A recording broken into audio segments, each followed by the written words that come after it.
101. Dumbledore's Dirty Tricks. Huff, Professor Dumbledore, please wait. After the opening feast, Avada finally caught up with Dumbledore before he had a chance to return to the headmaster's office, sparing himself the awkward task of trying passwords under the stone gargoyle's dour stare. Mr. Ken, do you need something from me? Dumbledore looked surprised at the panting student. He couldn't at once place what would bring him racing after the headmaster. Then he waved his hand, and the portrait door swung open. Let's talk inside. Thank you, Professor. Once inside the familiar office, after a glass of water and a moment to steady his breathing, Avada spoke, tone suddenly serious. Professor, in the period before term started, I saw more fragments of the future. Oh? Dumbledore's expression sharpened. What did you see, Mr. Ken? I saw a giant snake slithering somewhere in Hogwarts. It had huge fangs and eyes that could petrify or even kill people outright. It'll awaken this year and attack students. And Avada cut him off before he could speak. When I tried to see why such a creature would appear at Hogwarts, I could only make out a blurred image, a blank notebook with a black cover, a black notebook, and a giant venomous snake whose eyes can kill. Dumbledore repeated slowly. I understand, Mr. Ken. Thank you very much for your warning, Dumbledore said, and his face grew thoughtful. After a long frown, he looked up and spoke with solemn gratitude. The serpent you describe is almost certainly a basilisk, an extremely rare magical creature rated at 5 X's for danger. Everything you said matches its description. As for why one would appear at Hogwarts and what that black notebook means, I will investigate immediately. Allow me to thank you again. You may well have saved this school. Dumbledore's features relaxed as he spoke. However, because we have a heads up, there's no need to panic. The basilisk has a very obvious weakness. It fears the crow of a rooster. The sound of a cock's crow is deadly to it. So you're planning to raise a flock of chickens at school, Professor? Avada asked, picturing the absurdity. Dumbledore chuckled. No, that would be disruptive. My plan is more subtle. I shall commission a few roosters to appear in the paintings and have them crow occasionally so the sound reaches every corridor. As headmaster, is it too much to add a few cocks to the gallery? Avada was silent for a beat, then smiled despite himself. Paintings covered almost every corridor and room. Roosters in the portraits would spread the sound everywhere without causing panic, and unlike real birds, the painted roosters couldn't be harmed. It was an oddly elegant solution. Sounds quite foolproof, Professor. Thank you, Dumbledore smiled. You should go and rest now. Leave the basilisk and that notebook to me. With Dumbledore's assurance and his unorthodox but airtight plan, a great weight lifted from Avada's shoulders. Only one task remained. Harry, Harry! The next day at noon, Avada intercepted Harry as he walked toward the Great Hall with Ron and Hermione. Can you come with me for a moment? I need your help. Me? Harry looked surprised. Are you in trouble? Can we help? Ron and Hermione exchanged confused looks, but Avada smiled and shook his head. No, this is something to do with your unique qualities. It won't take long.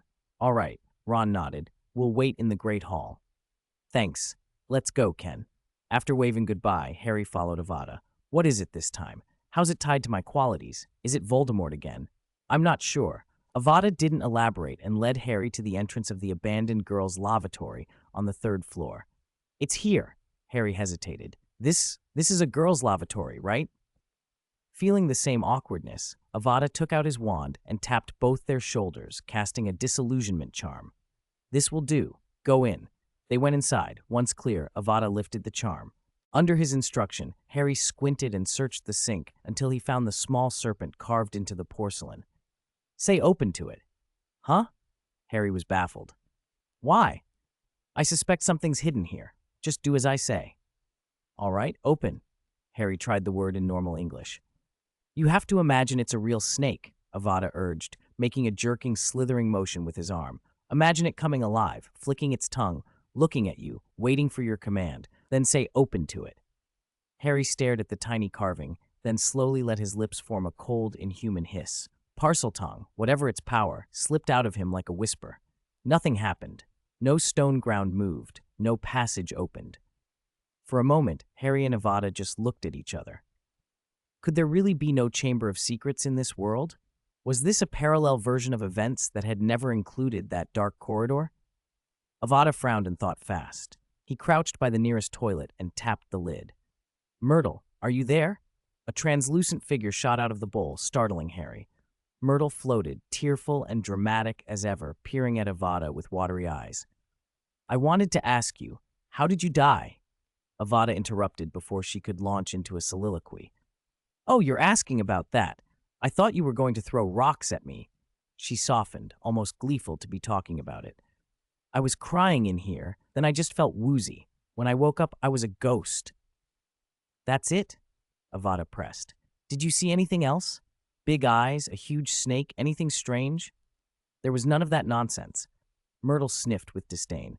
You must have heard a silly ghost story. I wasn't killed by a monster. Avada dragged Harry out of the lavatory, both relieved and puzzled. The basilisk, the black notebook, whatever had been in his glimpses, it wasn't matching the familiar tale. Avada couldn't help a small smile. It was the 100th chapter. An update would do nicely to make things feel complete. After he was sure the Chamber of Secrets had truly been closed, the weight that had been sitting on Avada's chest finally lifted. He no longer had to worry about a basilisk or a haunted diary every waking minute and could, at last, settle into a normal school life. As for the squawking roosters in those portraits, he decided to file that under one of Dumbledore's eccentricities. After he thanked Harry and said goodbye, Avada enjoyed a proper Hogwarts lunch, rested briefly, and then went to his afternoon elective, Care of Magical Creatures, which he was taking with Ravenclaw. Like in the original accounts, Care of Magical Creatures wasn't taught in a single classroom. The location shifted depending on the lesson: the edge of the Forbidden Forest, somewhere inside the forest, the shore of the Black Lake, even occasionally underwater. Students gathered at the castle entrance and were then led by the professor to the day's site. Good afternoon, children. Professor Sylvanus Kettleburn was a broad-shouldered, rough-skinned old man with a grizzled beard and a face full of laugh lines, but he still looked spry. What caught everyone's eye, though, were his limbs. Several had been replaced with wooden prosthetics. His entire left arm, his right leg, and part of his left leg were wooden. They clunked on the path as he walked. Even so, the replacements had been done well, and his gestures as he walked and waved looked natural enough. To be honest, this year you lot are both unlucky and lucky, he said, watching the students inspect his prosthetics with a mix of curiosity and concern. The unlucky part is that this is my last year teaching. I'll be retiring after this year, though I don't think I've ever been officially employed. It's always felt like a perpetual probationary period. He feigned regret and got a ripple of sympathetic sighs. But the lucky part is that, since I only have this 1 year left with you, I've decided to cram all the most interesting magical creature knowledge into this year. A cheer went up. But that does make the lessons a bit dangerous, he added, prompting more nervous murmurs. However, I guarantee, on my limbs, that I have absolutely exhaustive experience dealing with danger. As long as you follow my instructions, you will not get hurt. More cheers. Mind you, next year, you'll have to be careful. The professor who takes over will be teaching for the first time and may not have my depth of experience handling life-and-death situations. Ah, went the students. But that person is also a highly accomplished master of magical creatures, more experienced than I am in practical terms. Ah! Kettleburn laughed at how easily he'd stirred them up. Right then, get your textbooks, Fantastic Beasts and Where to Find Them, line up, and follow me to the edge of the Forbidden Forest for our first lesson: Basic Characteristics and Classification of Magical Creatures. He clunked on ahead, addressing the students behind him. The classification standard we're using was set down by Newt Scamander, the author of your textbook, over 60 years ago. Newt and I are friends. We worked together for a while and still correspond. But I didn't make his book a textbook because of that. He doesn't exactly need the money, and I don't get a cut. There was a burst of laughter as they reached the edge of the forest. A dozen small pre-built enclosures sat there, each divided into compartments, various magical creatures bustling and bouncing inside. He clapped his hands to quiet them. Now, let's see how well you've prepared. Who can tell me the current standards for classifying magical creatures? Miss Chang, he said, pointing. Cho stepped forward and replied confidently, there are 3 parallel standards. One is biological, kingdom, phylum, class, order, family, genus, species. One is magical, how creatures acquire magic, classified as bloodline, spiritual, or mutated.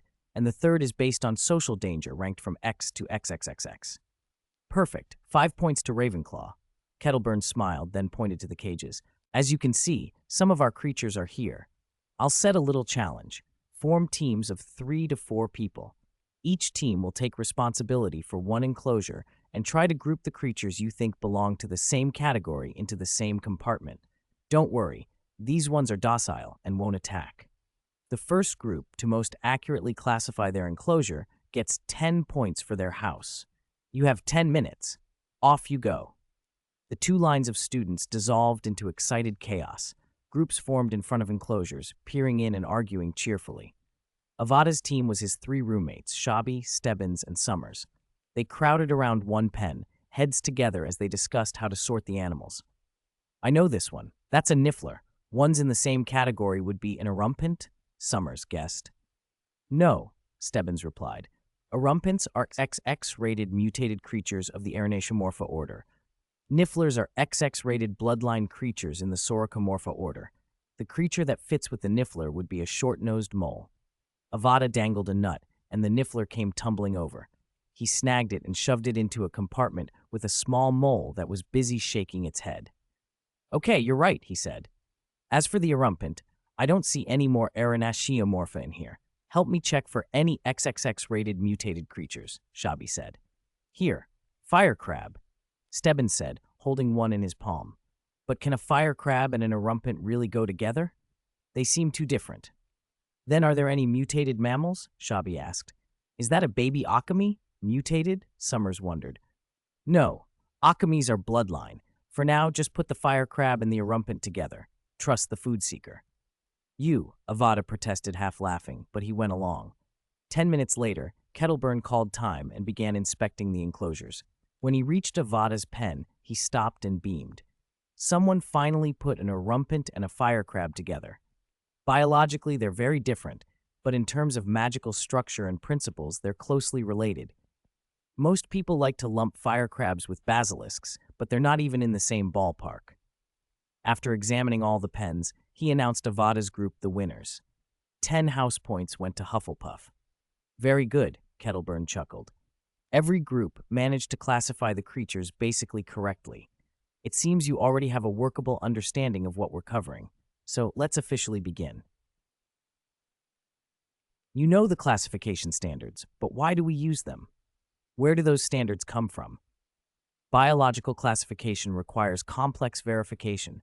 You won't be doing that kind of experimental work until your 5th year.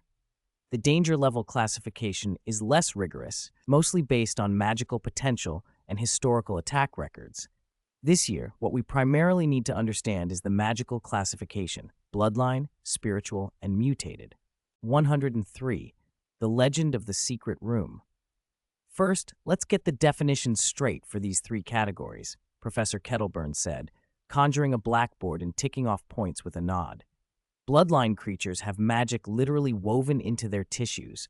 It's inheritable through their bloodline. They're the kind of beasts that supply potion ingredients. The most typical example is the unicorn. Spiritual creatures have no magical structure in their bodies. Physically, they're like ordinary animals, but their minds can manipulate natural magic, much like a wizard. Generally, they're limited to a few fixed spells. Centaurs and merpeople are the usual examples, though house elves are an exception. Someone once tried to lump goblins into this category and caused quite a stir, he added with a wry twist of his mouth. The mutated category is the oddball. Most of the body is ordinary, but there's a special organ that releases magic. For a long time, this was considered a subcategory of bloodline creatures, until Newt Scamander proposed otherwise last century. These creatures are common, and older students often mistake them for ordinary animals. Most species of owls, nifflers, puffskeins fall into this group. All right, I'll demonstrate the characteristics of these 3 types. Let's start with the puffskein. Kettleburn conjured a small table. With his wooden prosthetic hand, he picked up 2 puffskeins and set them on it, letting them sit quietly. Here's a puffskein and an ordinary hedgehog. If you want to tell them apart without getting pricked, you usually observe their reactions when fed. But look. He lifted the hedgehog in one hand and drew his wand with the other. The wand tip gave off a faint purple glow.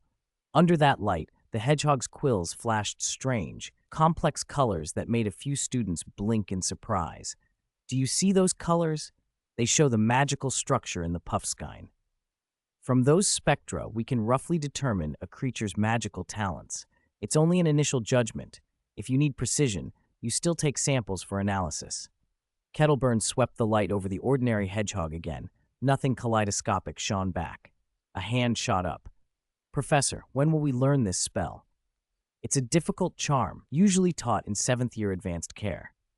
In 4th year, you'll begin interpreting those spectra well enough to infer a creature's abilities. Avada raised his hand.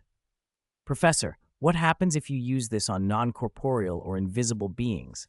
Demiguises, thestrals, boggarts. Kettleburn paused as if weighing an answer. Demiguises can't be illuminated while they're invisible. It's one reason their invisibility is still mysterious. Boggarts and other non-corporeal beings require an additional spell to reveal anything, and the resulting spectrum is far more complex. That's something you'll meet in 4th year. And thestrals, someone pressed. Thestrals are the most peculiar case, Kettleburn said with a small, tired sigh. If you haven't witnessed death and so can't see thestrals, you also can't see the illuminated spectrum. Those who can see thestrals do see the spectrum, but it's an unanalyzable mess. We don't have an explanation for that, not even a reliable guess. Enough of that. This is getting beyond you at the moment. Focus on what you can use now. The 3rd year class ended. Kettleburn, an old professor with more than 60 years of teaching behind him, had a knack for making lessons vivid. Who could resist a demonstration with a cute, harmless, magical creature? He clumped off, cane tapping, and the students drifted back to the castle, buzzing about the class. Avada did not head with the crowd. He went the other way, toward Hagrid's hut. He rapped on the door and squatted to scratch Fang behind the ears while he waited. The door opened, and Hagrid filled the doorway in his usual lumbering way. "Yo, Ken," Hagrid greeted. "Did you just finish Kettleburn's class? Wasn't it brilliant?" Indeed, Hagrid's face softened into a smile. Avada stepped close, lowering his voice. "Hagrid, I need to ask you about something. Have you heard of the Slytherin Chamber of Secrets?" Hagrid blinked, surprise widening into a painful look. "How'd you know about that?" Avada started, then met Hagrid's eyes and kept going. "Can you tell me about it?" Hagrid hesitated, then began, the old hurt and embarrassment creeping into his voice. "Of course I know about the Chamber of Secrets. I was expelled from Hogwarts because of that chamber." "That's impossible," Avada began, but Hagrid held up a hand. "It was just a legend for ages. They say Salazar Slytherin didn't want Muggleborns in the school and split from the other founders. When he left a chamber at Hogwarts with a monster inside to purge it of those he considered unworthy." Hagrid swallowed, and his voice dropped. "It seemed a story until my year. The chamber was opened, a student died, and folk pointed and said I was the one who let the monster out. What a load! How could Aragog hurt anyone? I was expelled over it. Dumbledore, bless him, believed me enough it didn't end up in Azkaban, but I was still sent away. They searched the school and found no chamber, and the tale went back to being a myth." Avada absorbed the words, trying to fit them into everything he already suspected and everything that had changed. He forced a smile. "Thanks, Hagrid. Would you like some biscuits? I made them myself." Hagrid's face brightened at that. "Don't mind if I do." Later, back in the castle, Avada went to the abandoned bathroom on impulse.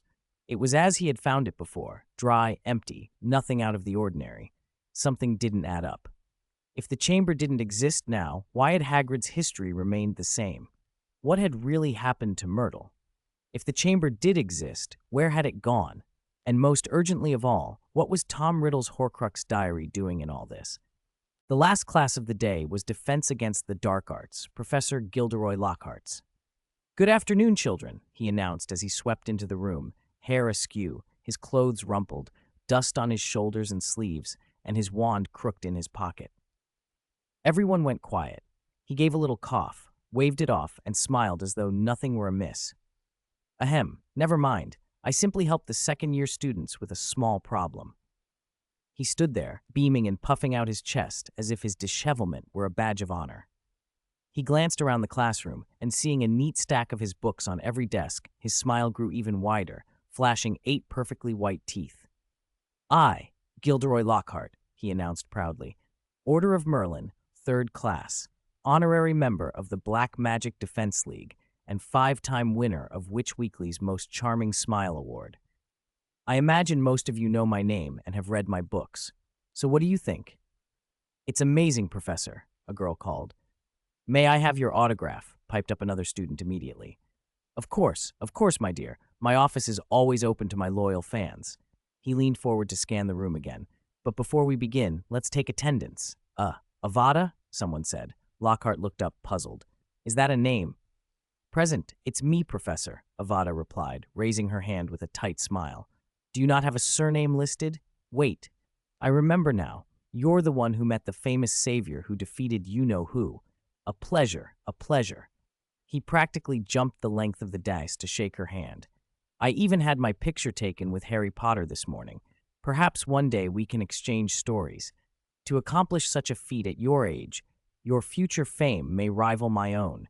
You'll need a pen and a pile of photos wherever you go." "Thank you for the compliment, Professor." Avada said politely and didn't elaborate. She was secretly relieved her full name didn't appear on the roll. Otherwise, he might have called it out and, in his ignorance, shouted the killing curse by mistake. Lockhart finished the roll quickly and nodded with satisfaction. "Excellent.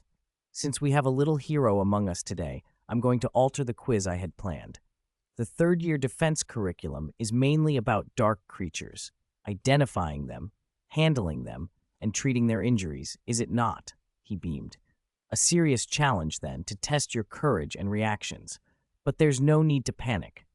The classroom tensed. Lockhart read the worried faces, smiled even more broadly, and added, "If you've read my books carefully, this will be nothing for you." He reached behind the podium and dragged out a large cage covered with a sheet, setting it on the table. "Now, be careful. You're about to face one of the most fearsome things in the wizarding world. But as long as you've read my advice, you can handle it." The second years just suffered a great loss at their hands. Fortunately, I protected them from harm, and now it's your turn. I'm doing this to train your courage and your ability to act under pressure." With one hand on the cage, he hesitated, then said, "To prevent you from becoming dependent on me and failing to perform at your best, I will leave the classroom after releasing them. You will deal with this yourselves. Don't worry, if your lives are in danger, I will rush back to protect you. Nothing will go wrong. And now, let me see how you handle these evil creatures." With a flourish, he pulled the sheet away and, with a surprisingly light lift, opened the cage, then ran. Like a startled rabbit, Lockhart dashed from the room, the door slamming behind him. The students drew their wands, tense and ready. From the open cage poured a swarm of troublemakers, livid little creatures about 8 inches tall, with pointed faces, shrill, piercing voices that overlapped like a squabble of budgerigars, and tiny buzzing wings on their backs. Confusion spread through the classroom. If I'm not mistaken, these are," someone began. "Cornish pixies," another finished. "Cornish pixies," a student confirmed. "But weren't we promised the most terrifying thing in the wizarding world? I thought Professor Lockhart said he'd borrowed Lord Voldemort's remnant soul from Dumbledore." "That's absurd," someone muttered. "He's probably exaggerated the danger to make us braver." "Exactly." A girl sprang onto a desk. "If Professor Lockhart wants us to show courage, then we'd better prove it. Let's defeat these things properly so we don't disappoint him." "Right," came the chorus. A storm of practiced curses and jinxes rained down on the pixies before they'd even had time to realize they were under attack. To be fair, the defense against the dark arts standard in this particular year was remarkable. The first-year teacher had been an exceptional instructor, and the second year had had a very different kind of instructor, a vessel of a dark power who had, for better or worse, left them with a very solid foundation. The students' spells were quick, accurate, and decisive. The pixies were soon stung into unconsciousness. Who? A few meters away, in an empty classroom, Lockhart finally managed to stop his legs from shaking. His breath came in fast little bursts. They'll be attacked horribly, just like the second years, he told himself, trying to steady his nerves. His mind raced with the scene he'd planned. The pixies would fly out the window. He would sweep back in, scold them for not being strong enough or for not having read his books carefully, and they would worship him all the more, committing his words to memory like true disciples. Professor? Professor? A student's head appeared in the doorway, and Lockhart nearly jumped out of his skin. "What are you doing here?" he said, trying to sound stern. "I won't intervene unless there's a life-threatening situation. This is for your training." Well," the student interrupted, "we were wondering why you ran off. We've already dealt with the pixies, and we've been waiting for you for almost 5 minutes." He stepped inside, carrying the cage. It arrived crooked and overstuffed with a pile of unconscious pixies, some singed and blackened, some covered in frost, some foaming at the mouth, and a couple missing wings or even a limb. Lockhart stared. He shivered. 105. Time to reward the student's excellent performance. Professor Lockhart announced an early dismissal and assigned no homework, much to the delight of his already admiring pupils. Still, the first lesson after the start of term usually came with no homework anyway, provided the students behaved. So the newly returned Hogwarts students had the evening free to swap stories about their holidays, reconnect with their wands, or not here either. No. Still no. What the hell is going on? Avada checked his watch, Lumos casting a pale glow in the cramped dark between wards. It was past 4 in the morning. After Hagrid confirmed that the Chamber of Secrets history hadn't changed, Avada had gone to Professor Binns to verify the legend itself. The history was the same. The chamber existed in the record, but the entrance was missing. He suspected the actual doorway might have shifted and had spent the night on his broom, scanning every inch of the castle with his magical senses. He'd found nothing. After one sweep, I discovered a bunch of secret passage entrances and a lot of strange magic. I could almost draw a Marauder's map myself, but there's no Chamber of Secrets. The legend's intact, history's intact, only the chamber is gone. Did Myrtle die at the hands of Lord Voldemort? Did he really make a Horcrux diary from that killing? Good thing I controlled Lord Voldemort's main soul last term. If I hadn't, I'd be shaking with fear right now. But the diary Horcrux has its own consciousness and is unstable. I need a way to verify its condition. Wait, maybe I can use a technical approach. If I exploit the confession effect to draw all soul fragments in, won't Horcruxes have to reveal themselves, or even self-destruct?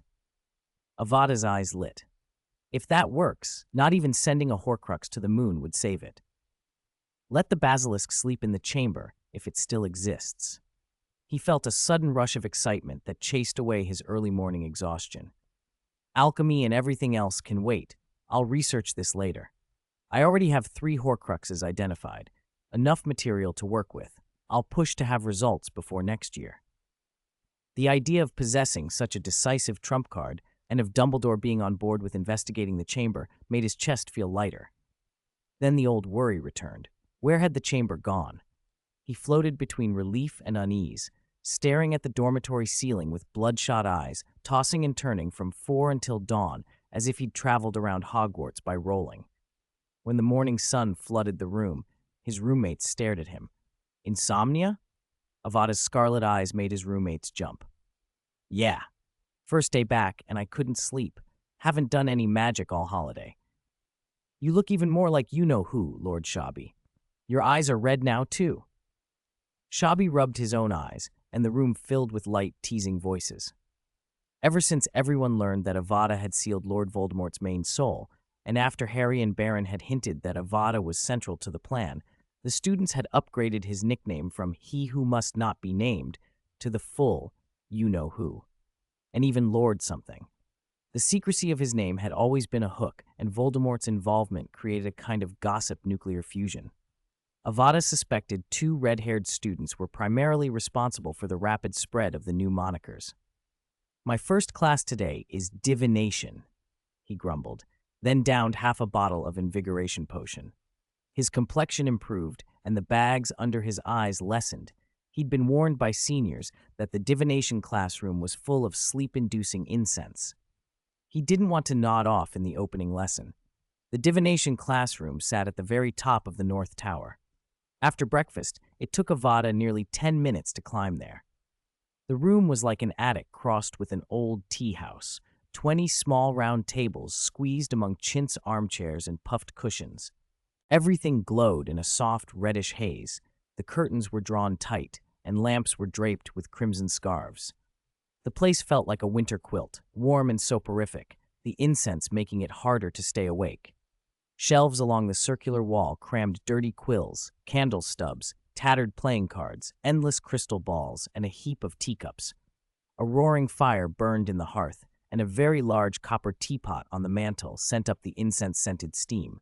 "I'm really looking forward to this," Avada muttered, rubbing his hands and flexing his neck against the chill. "Yes," said Baron, standing beside him with hands tucked into his sleeves. "Divination has always been the most mysterious branch of magic. They say it's largely talent-based. True diviners are held in high esteem." After taking Avada's advice and dropping Muggle studies, Baron had also chosen divination. The two then fell into the odd habits of the morning, Baron asking why Avada tucked his hands, Avada asking why Baron shrugged his neck, before settling into seats. As more students arrived and the room quieted, the late divination professor finally drifted into the firelight. "Welcome," a gentle voice said. "It is so good to finally see you in the material world." Professor Sybil Trelawney appeared, very thin, a pair of large spectacles magnifying her eyes and giving her a beetle-like look. She wore a light, gauzy shawl threaded with little glinting metal pieces. "Welcome to my class. Divination is the most profound branch of magic," she intoned. "But I must tell you at once, if you have no innate insight, I can do nothing for you. In this field, books teach only so much." While Trelawney spoke in her enigmatic way, Avada's attention worked on another level. He mentally mapped her mind, searching for the mechanism that produced her visions. Different place, different structure. Where is the faculty that allows her to see? There, he found it. A thread, a strand of mental force detached from Trelawney's psyche and extended outward, sinking into the magical sea. Avada followed that strand, the mental filament stretching and stretching across the ocean of magic, piercing deeper than he'd ever seen. He gripped his wand out of instinct, narrowing his gaze as he pushed further along the thread. The scenery in his magical senses shifted. The structures he found were like magic in a more tangible state, less like vapor and more like a fluid, solid presence. Countless of these formations gathered into a great, flowing river that defied description. Waves rippled through it, and within each ripple, Avada could glimpse scenes from the physical world, images, moments, lives washing by. And then, among those currents and reflections, he found the time. 100V damage! Heavy damage! How magnificent! That was the only description Avada could find for the sight before him, an unparalleled river. It felt like the mainspring of the universe, the convergence of all possibilities, the eternity that drove every motion. Every past, present, and future flowed in it, yet each felt as insignificant as a grain of sand. The river advanced relentlessly and precisely in a single direction, while gently radiating countless possibilities. It carried magic and matter, the meaning of existence for everything. Standing before that magnitude, Avada was overwhelmed. Fear, awe, and a kind of fanatical reverence erased memory and reason. In the face of this river of time, the material world Professor Trelawney had called the material world lost all meaning. He only wanted to dissolve into it, to stare and feel for eternity. No, what am I thinking? After staring at the river for an unknown length of time, he slowly forced himself back. This is no different from dying. Life is what gives everything meaning. Time is only the stage that carries them. I can't get lost in this. I came here to find the truth about the Chamber of Secrets and the Basilisk, and to protect the students. I still have things to do. He broke free of the trance and began searching through time for what he needed. Soon a new problem revealed itself. This time was not a simple single line, but a vast river of branching possibilities. Every scene of reality was smaller than a grain of sand. In a single glance, he counted 100 different basilisk scenarios, some slithering through pipes, killing students with a glance, some long dead, reduced to bones in the Chamber of Secrets, some futures where the chamber had collapsed and no longer existed, One dark vision even showed a huge pot with chunks of meat boiling, an absurd, terrifying future. Is this divination at all? Just brute force? How do true seers predict accurately? There must be knowledge I don't possess. Avada frowned and steered his attention along his own destiny, searching for clues about the chamber. Still, countless futures. It was possible he might die in divination class at any second. It was just as likely that the basilisk and the chamber would be in any number of states. Then he made a decision. Follow the original plot first. He focused on the timeline that matched the original story. A late night 11 years ago when Dumbledore, McGonagall, and Hagrid left a baby on the Dursleys' doorstep. He watched Harry release a python, receive a letter by Owl, meet Hagrid, buy supplies in Diagon Alley, and meet Ron and Hermione on the train. No Avada Kedavra. He watched them protect the Philosopher's Stone, fight the Basilisk with the Sword of Gryffindor, travel back in time to rescue Sirius, witness Voldemort's temporary return, and endure the deaths of Sirius and Dumbledore until Voldemort was finally defeated. No clues. Nothing. After almost rereading the whole Harry Potter timeline, Avada sighed at the enormity of destiny and regretted the lack of results. He prepared to pull away and find a way back. But the possibilities were gone. The vast river had been compressed into an impossibly narrow line, the timeline of the original novel. That line did not break when Voldemort fell. It continued on, extending in a single direction. What's happening? He searched frantically, panic rising. Only that thin line filled his perception. He could no longer feel his own body, and breathing felt slightly constrained. A strange fear settled in his mind, like being trapped in an elevator during a power outage. Having confirmed that everything but that strand had vanished, he could do nothing but follow it forward to see if an exit appeared at the end. His awareness moved along that lonely line, pushing ahead. Suddenly, the silence and loneliness were torn apart. Dominating the end of his sight was a sphere as massive and splendid as a star. Its surface glowed faintly blue and was as crystalline and brilliant as polished crystal. Halos, like solar prominences, flared off its skin into clouds of faint blue light that dissolved into nothing. At the same time, similar particles emerged from the void, slowly drifting in to merge with the sphere. What is In the last instant before his consciousness snapped, only that fleeting scene and half-formed thought remained. Ken? His long-missed body returned to him piece by piece. He tried to move his fingers. The touch of familiar fabric reached his mind, and he finally opened his eyes. Ah! A dazzling light burned his eyes, and he shut them reflexively. For an instant, he thought he had seen a familiar face. "Professor Dumbledore?" he croaked, eyes still closed. "It's me, Ken." The old voice answered, a thread of relief woven through it. "Merlin be praised. You're awake. I told Madame Pomfrey to alert me the moment any of the students showed signs of waking." "How long have I been out?" "A whole week." Dumbledore's tone turned serious. "After you fainted, Professor Trelawney shrieked that you had tried to offend time itself and pry into knowledge that does not belong to the living. What happened? Did you see anything?" "I don't," he stopped. Under his magical senses, something had changed. The center of Dumbledore's mind was no longer an empty magical void. It was filled with a faint blue, crystal-clear substance, its depths etched with intricate patterns like a natural gemstone. Soul origin? His heart jolted. He could see soul origins now. He shifted his perception inward.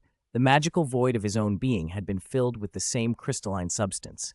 Around his inner core, the golden mental power that used to glow steadily was fractured and ragged after whatever torment he'd undergone. Even Voldemort's mind, ravaged by dark arts, would not be as damaged as his appeared to be. Fortunately, his brain still worked, though slower, with diminished spellcasting strength. His memory and reasoning were intact. Is this the damage left after seeing that giant sphere? No. Why does the texture of the soul origin look exactly like that sphere? Chapter 107, Strange Coma. Ken? Dumbledore's voice snapped Avada out of his daze. He realized someone had been waiting for an answer. Sorry, Professor. I was a bit distracted." "It's all right." Dumbledore gave a small shake of his head. "Your mental powers have been badly damaged. When I first saw you, I feared for your life. I should be the one apologizing for rushing in to question you, but the matter cannot wait." "What happened, Professor?" Avada let his eyes adjust to the infirmary light. He blinked slowly and finally made out the headmaster's lined, older face. There was something a little tired about it. I heard I wasn't the only one who fainted. Dumbledore's voice dropped.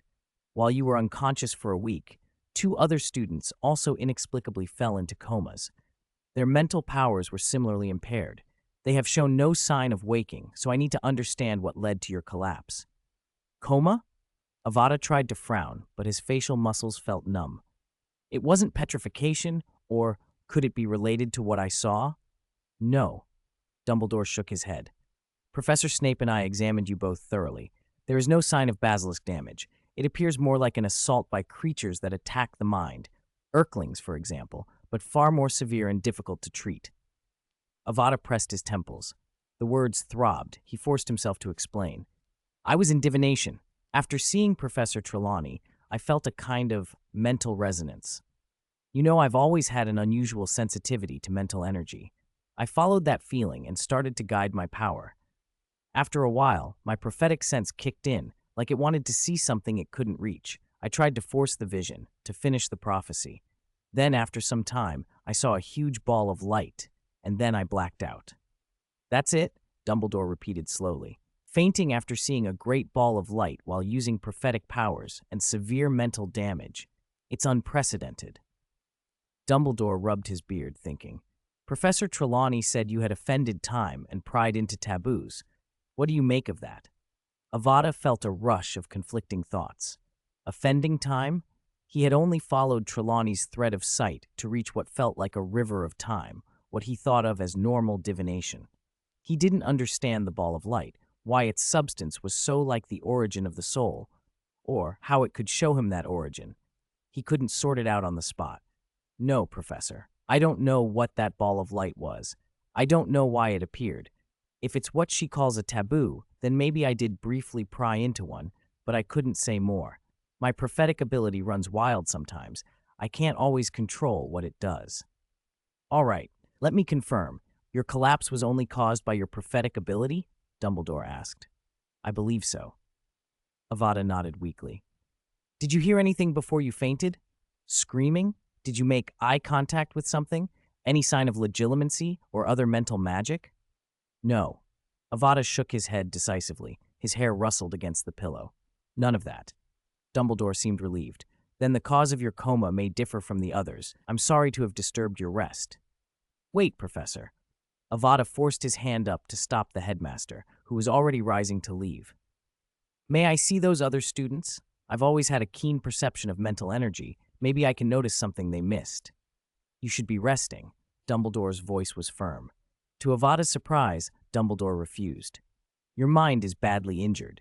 If you don't rest, you risk permanent, hidden damage. Matters like the investigations are for the staff to handle.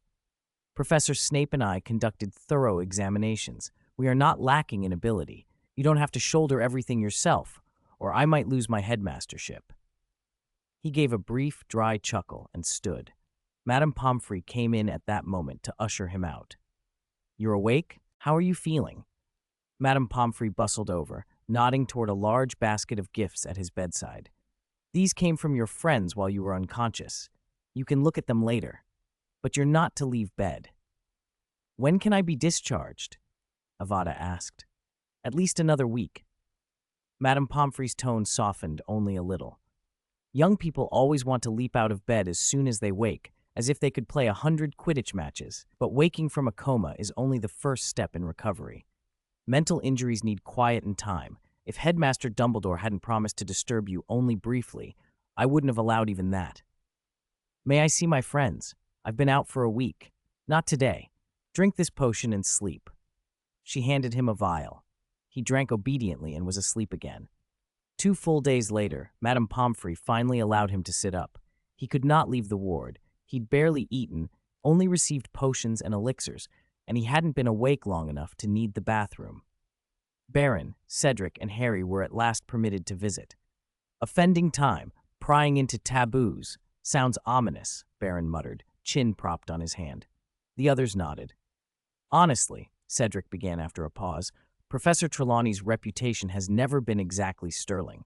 She's predicted several student deaths every year since she arrived, and nothing has come of it, so maybe we shouldn't take her warnings too seriously. Did she predict anyone would die this week? Harry asked. Doesn't sound like it. Shabby shook his head. No, she didn't name anyone, Baron added. She kept muttering about some great terror this year, that everyone might die. Could things get worse? Harry asked, unease mounting. Who's to say they won't? Baron said darkly. Sensing the conversation drifting toward idle anxiety, Avada pushed for facts. While I was unconscious, other students went into comas. Does anyone know exactly what happened to them? 108. Mystery. Speaking of which, another student inexplicably fainted in the last 2 days, Baron said, voice tight with concern. He's a second year from our house. He collapsed in the corridor. There were quite a few people around him, but no one knows what happened. Your house? You mean Slytherin? Avada sat up straighter, surprised. Slytherin houses were at least partly pure blood. How could they be targeted? If this were a deliberate attack, then the mastermind wasn't the diary. The murderer wasn't the basilisk. Had his alteration of events somehow set off other motives? Maybe a Death Eater had infiltrated the school to rescue Voldemort? But he had watched the start-of-term feast closely. None of the professors had been replaced with Polyjuice, and no one seemed to be under Imperius. If it was a student without a basilisk, how could they repeatedly and secretly carry out attacks in plain sight that even Dumbledore couldn't immediately cure? Hogwarts had portraits, ghosts, and protective enchantments for a reason. Yes, Baron sighed. At first, the school thought it might be some contagious illness. They even organized a physical exam, but they found nothing. And everyone originally thought you were the first victim, Cedric added.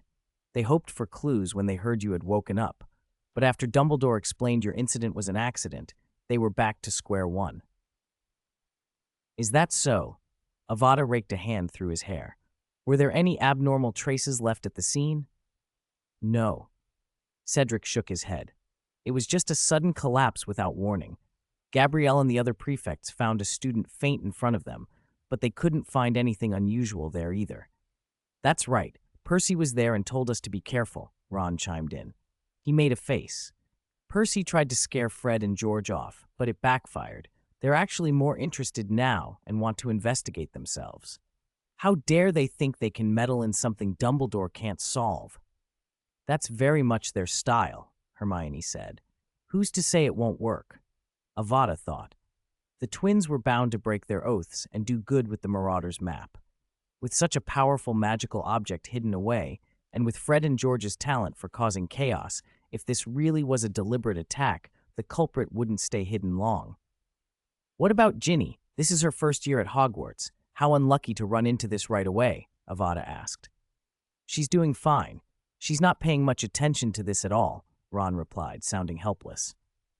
Maybe because we painted Hogwarts for her as this wondrous place, she thinks everything is normal. In fact, he adopted a high, sing-song voice, mimicking Ginny. Oh, Hogwarts has stairs that trip you, vines that wrap you up, a humping willow, and Quidditch that can nearly kill you, so fainting is just part of the adventure. Coming to Hogwarts is supposed to be exciting. Hermione groaned and rubbed her temples. When she said that I didn't know what was wrong with her sentence for a long time, I had to explain the difference between controllable and uncontrollable risks. That finally put an end to her plan to sneak out at night to play detective with Fred and George. You're a hero, Ron patted her shoulder. So how is Ginny now? Avada pressed. You should ask Harry. Harry, sitting nearby, blushed and turned away. Ron laughed, and even Baron's mouth twitched into a smile. She's been clinging to Harry. He's been her childhood idol. She even teamed up with a new student, Colin Creevey, to form a Harry Potter fan club. He's much more popular than us now, Baron said with a chuckle. Harry's face was the same red as Ron's hair. I've told them you did most of the work defeating Voldemort. I just happened to be the one who faced him, yet I get all the credit because I was the public face of it. Don't sell yourself short, Avada said kindly. You did defeat Voldemort once, and because of that, we were able to seal him. And we did use you, if I remember correctly. While reassuring Harry, Avada's mind was already calculating. From the details, it didn't seem linked to Ginny. There were no obvious signs of an attack, fainting in daylight with no trace, witnesses who could find nothing, yet that was precisely what made it stranger. What could cause a sudden blackout like that? Urklings? Mandrake? Poison in the food? And then there was the matter of the Chamber of Secrets, the basilisk, and the missing Horcrux diary to worry about. Even with Dumbledore's help and the twins' map, he had to stay alert. After all, he'd changed the plot. He had some responsibility for the consequences. If he couldn't predict the enemy, he would adapt as he went. "All right," he told them aloud. "Maybe Ginny's right. This is just a normal Hogwarts mishap, like last year's troll or the Voldemort incident. I just hope those who fainted recover soon." Yes, for a normal student, being unconscious for a week or two means falling way behind in their studies. Only you. Baron began to continue, but was cut off by the sounds of hurried footsteps and anxious voices outside the ward. "Are Professor Snape's results back yet?" "They're in, same as before. Some sudden disturbance of mental energy leading to unconsciousness." "Heavens, what on earth is going on?" "All right, children, please remain calm. I assure you, the professor and I will find out what's happening, and Madame Pomfrey will take good care of them." "Is that Dumbledore's voice?" someone exclaimed. The few people in the ward exchanged glances. The earlier calm evaporated. "Sounds like someone else has fainted, and this time it may be more serious," Baron said, brow knitting. "Let's go and see." Harry jumped up. "Agreed." Avada threw off the covers, put on his slippers, and pushed himself shakily to his feet. "Wait, Ken, Madame Pomfrey said you're not to be discharged yet," Hermione protested. "I'm only stepping out of the ward for a moment, not being discharged. I can at least go see what's happening." He shoved past her gently and opened the door. They stepped into the corridor to find a cluster of students anxiously gathered around Dumbledore and Madame Pomfrey. Before them, a row of stretchers floated, each bearing a motionless figure. 109. Escalation. 5 stretchers floated in a neat row before them, each bearing an unconscious student. Hearts leapt. They moved closer to scrutinize the faces. "Marcus!" At the sight of the tallest, most familiar face, Baron, Harry, and Cedric all cried out at once. Marcus Flint, captain of the Slytherin Quidditch team, lay motionless on the nearest stretcher. Baron's voice dropped. "Wait, it's not just him." All 3 of them stared. "All 5 of these are Slytherins." "What?" Even the Gryffindors, who rarely warmed to Slytherin, took a step back in shock. Around Professor Dumbledore and Madame Pomfrey, almost everyone nearby wore robes trimmed in green. A voice from the Slytherin group called, "Baron? You're here too?" Baron hurried over. "What happened?" Before the Slytherin could answer, Dumbledore turned to them with a grave expression. "As you can see, the fainting has happened again. This time it was 5 at once. The portraits tell us the 5 had just left the library and planned to go to an empty classroom to practice magic. They reached a corridor. One of them suddenly collapsed, and then the others fell in quick succession. Passers-by found them. No one else was seen in that corridor before they collapsed, only the 5. An attack. Flames of anger flared in Baron's eyes. "We can't prove it yet, but it's starting to look like it." Dumbledore gave a measured nod.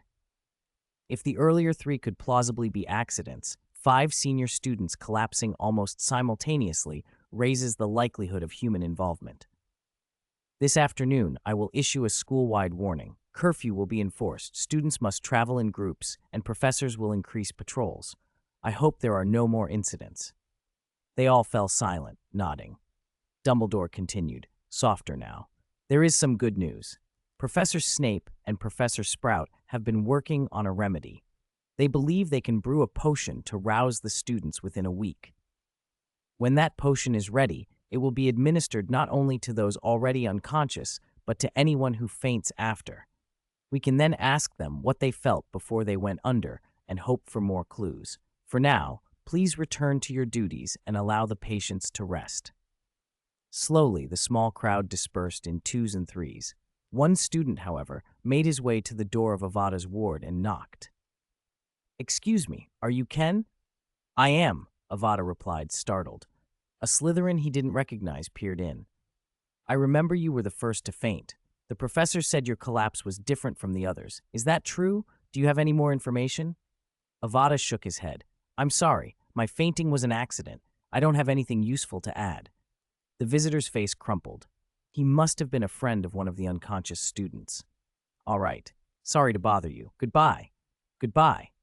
Avada watched the 5 stretchers glide away with Madame Pomfrey and felt a headache throb behind his eyes. Dumbledore had been right. The students' bodies showed no external injury. The records and examinations suggested a severe disruption of mental energy, but not the hallmarks of a targeted mental attack. No amnesia, no confusion, simply a very deep coma.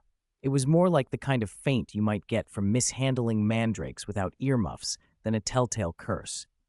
That didn't explain why students kept collapsing and why 5 senior members of one house were felled together. Back in the ward, the remaining students exchanged worried looks, faces drained. "We should do as the professor instructed," Cedric said with a heavy sigh. "I need to tell Ginny not to wander around at night," Ron muttered. "In just over a week, 8 students have fainted. Now 5 at once. If this is an attack, what could take down 5 senior students without any sign of struggle? Marcus is no pushover. His defense against the dark arts grades are top-notch. He even tutors other Slytherins when their professor is unreliable." Baron tugged at his hair, distraught. Who knows, but if 6 of the 8 are Slytherins, could someone be targeting the house? Avada asked, "What about the other 2? "No, one's a 4th-year Gryffindor, and the other's a 2nd-year Ravenclaw. No Hufflepuffs yet," Shafiki answered. "It seems random." "Is there anything common to the victims?" Hermione asked. "No," someone replied. "People have checked everything. House, gender, grades, bloodline, background, acquaintances, recent whereabouts. Nothing adds up." Hermione rubbed her temples. Strange as it sounds, maybe Professor Trelawney did see something after all. But all we can do now is try to protect ourselves and not add to the professor's burden. "And Dumbledore said Snape and Sprout should have a potion ready in about a week," Harry added. "They can't ignore this. Too many Slytherins are involved. Sprout certainly won't."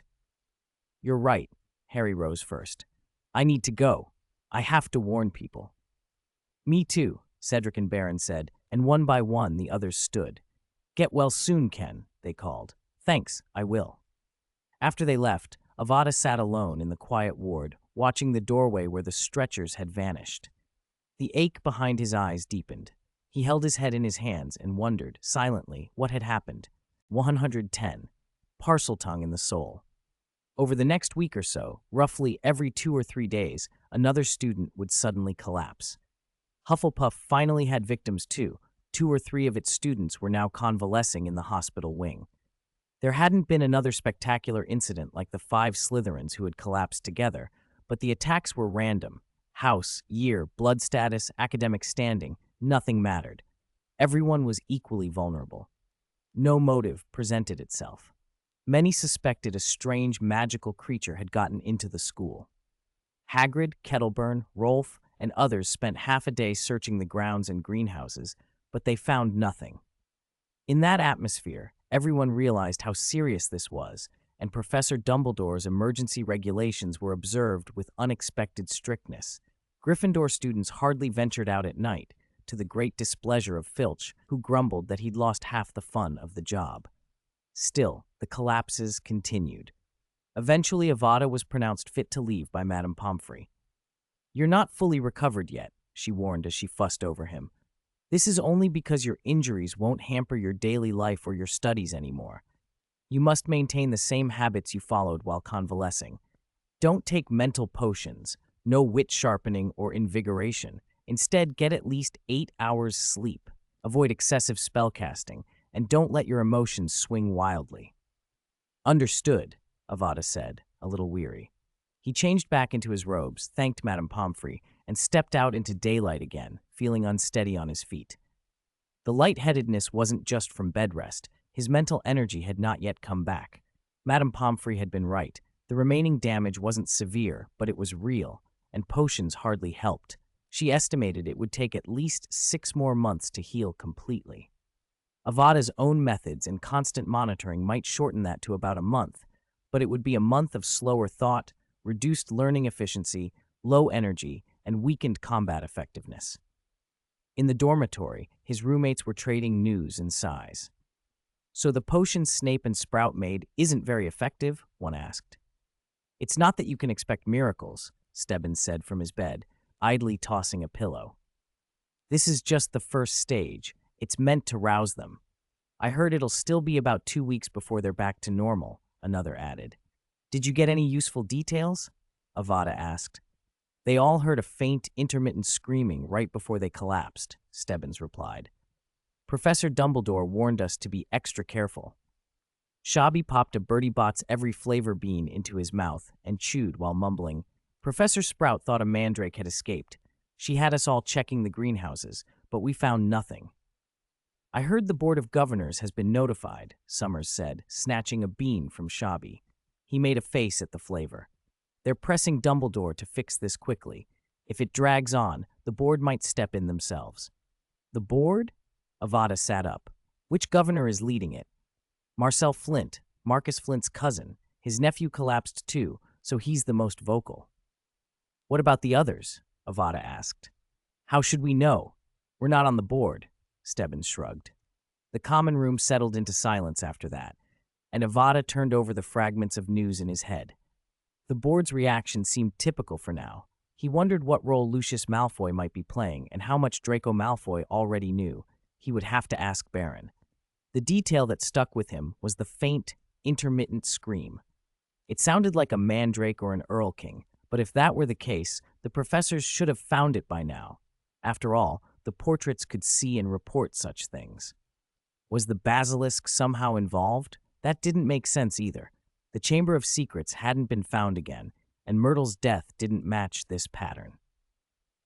An adult mandrake's scream could kill, but Myrtle had only experienced a brief dizziness before she died. What connected any of this to the old stories? There wasn't enough information to draw conclusions. Avada decided to concentrate on his summoning research and eliminate the diary's threat as soon as possible.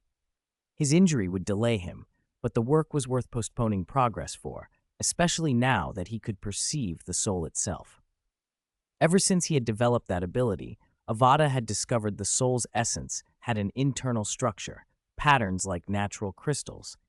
Each person's soul bore a unique pattern, but all followed a shared framework, analogous to the relations between mental energy and life force, but far more complex.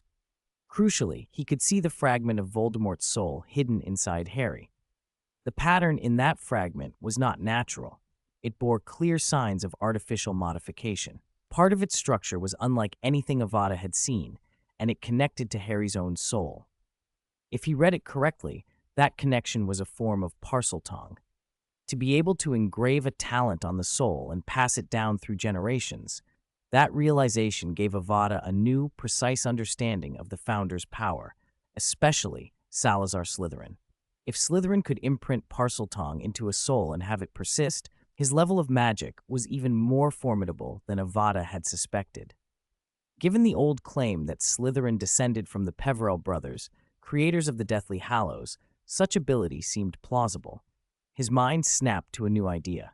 If a language or talent like Parseltongue could be carved into a soul's structure, perhaps other magical artifacts or phenomena had analogous soul-structured signatures. Could the Deathly Hallows hide a similar imprint, an inner structure that ordinary scrutiny of magic wouldn't reveal? Could Thestrals or other subtle magics operate on the same principle? The thought set his imagination racing. 111. School board intervention. Obsessed with that idea, Avada broke his doctor's orders the moment he was discharged. He barely slept a wink that night.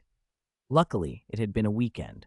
Otherwise, he wouldn't have dared risk Professor Snape's displeasure so soon after leaving St. Mungo's. Early the next morning, he dragged himself to the washroom to splash cold water on his face, then slipped the box worth over 30 galleons into his robes and made for the room of requirement on the 8th floor, constantly sweeping the corridors with his magic sense for any hint of who had attacked the students. He found nothing. Whether that was luck or misfortune, he couldn't tell. After pacing 3 times in front of the tapestry of a troll clubbing Barnabas the Barmy, the long-hidden door to the room of requirement materialized again. He hadn't used the room much last term while focused on Lord Voldemort, and after a whole summer away, the entrance felt a little unfamiliar. He pushed the door open and stepped into the room of hidden things. He meant to take the Ravenclaw diadem with him this trip, just to stop worrying about it. It looked untouched. Obviously, Voldemort hadn't seen fit to revisit this place. The diadem sat exactly where he'd restored it, the Horcrux enchantment unchanged. Avada exhaled and stashed the diadem away, then set the other box on a table and opened it to begin his examination. Rip, bang, hiss, oh, ho, ho! He yelped as his hand slipped and smacked the table corner while he tried to tear the tape. The magical tape that clings to a wand was stubborn even with a countercharm. Gripping his wand awkwardly in his left hand, he cast Reparo over the bruising spot and kept up the countercharm, picking at the tape with his fingernail until he finally removed all 3 wraps. He shook his numb hand and lifted the lid. The resurrection stone lay quiet inside. As he focused, the patterns on it resolved into structures that resembled souls, familiar but distinctly different. What had first looked like chaotic magic now fell into precise, regular formations when seen from this new perspective. The Deathly Hallows, he realized, truly involved the secrets of the soul. Thousands of years ago, the Peverell brothers had already grasped something fundamental about the origin of souls and how to use them. If they'd reached that realm, how had they died? Even rudimentary Horcrux magic can prevent natural death. Who could have killed 3 such powerful wizards? Had their discoveries been bought with reckless cruelty, like the dark wizard Professor Beck wrote about, or were the brothers born with an uncommon talent, the ability to sense souls and magic the way he could? If they were so powerful, why had their descendants fallen into ruin? Why did the Gaunt family and the Potters come to possess, respectively, the Resurrection Stone and the Invisibility Cloak? Could Salazar Slytherin's ability to embed Parseltongue into bloodlines stem from similar research? 1,000 questions crowded his head, a mix of headache and awe at how ancient and mysterious the magical world really was. Parseltongue and the Deathly Hallows confirmed one thing: the soul, like magic and will, can be edited, modified, even treated as raw material. It was terrifying. He looked down at the stone with a complicated expression. You gave me a surprise, it seemed to say. A life's true self molded like clay at someone's whim. Should he go down that road? He sighed, put the resurrection stone back in its box, and rewound 3 layers of tape around it. Whether he would pursue that path or not, he knew he understood next to nothing about the soul's structure. Teasing patterns out by observation would take forever. Thinking about it now would only add to his worries. He needed to focus on the fainting incidents. Well, useless knowledge increased, he muttered, forcing a bitter half-smile. He stowed the box and slipped the Ravenclaw diadem into his pocket separately. He didn't want 2 Horcrux objects in the same container. Heaven knew what might happen if they were kept together. The diadem had no active curses and probably no self-awareness like the diary, so keeping it on his person seemed safe enough. At worst, he'd buy another box for 30 galleons later. He pushed the door of the room of requirement open and froze when a roar spilled through the crack. It's been over a month! Dumbledore! A whole month! The voice was deep and furious. Students started fainting at the beginning of term, and now a month has passed, and all you do is let them open their eyes for 10 minutes a day? Not even enough time to go to the loo. Do you know the outcry this has caused? The Board of Governors and I receive dozens of letters from anxious parents every day. There may even be howlers, little surprises that could give a man a heart attack. I've lost 10 years of my life over this, and then there's my poor daughter. Please, Mr. Parkinson, calm down. Dumbledore's measured voice floated from deeper in the corridor. Avada peered out, checked that the argument wasn't in his section, and then slipped from the doorway, letting it seal back into the wall. He cast a disillusionment charm on himself and drew close enough to listen unseen. Calm down? Do you think that's useful? Will it reassure the public? Will it make the students better? Will it make Pansy better? I assure you, Mr. Parkinson, we are doing everything we can. We're working on a potion. Professor Snape assures me we will see results this month. Ah, results. So you'll have the students drink the potion while they're unconscious. Are you running a school or a pharmacy? It seems I not only have to send Pansy to St. Mungo's, but I also have to consider transferring her to Ilvermorny. There was a long, angry silence. When the man spoke again, his tone was cold. We are very disappointed in you, Dumbledore. I came today not only for Pansy, he continued, but on behalf of the entire Board of Governors. The board will establish a special investigative team to take over this matter. We'll hire top defense against the dark arts masters and the most professional curse breakers to investigate, and board members will personally supervise. We must give an explanation to the public. You can sit in your office and continue writing letters to parents every day. 112. Superpowers to solve crimes? A heavy tread announced a man as stout as a wall, with bushy eyebrows and a permanently scowling expression as he rounded the end of the corridor. He strode briskly down the hall and descended the stairs. The gust from his passing nearly mussed Avada's hair. Parkinson, one of the Sacred 28, Avada thought, and therefore one of the 12 on the Board of Governors, and probably Pansy Parkinson's father. Ken? A calm, aged voice slipped into his ear, and Avada nearly jumped. Professor Dumbledore? Your concealment still needs work. Dumbledore's voice seemed to bridge the distance and speak directly into his mind. Only Avada could hear it. The older man hadn't gone far. Parkinson's footsteps faded down the corridor, and Dumbledore added, If you're curious, come over. Sound carried like that into his head? Avada thought, surprised. He dispelled the disillusionment charm and walked toward the headmaster's office. As he turned the corner, he recognized the familiar figure by the stone gargoyle. Dumbledore's expression was composed, as if the earlier storm of anger had never existed. You're up early, Mr. Ken. Madame Pomfrey will scold you if she knows, Dumbledore said with a small smile.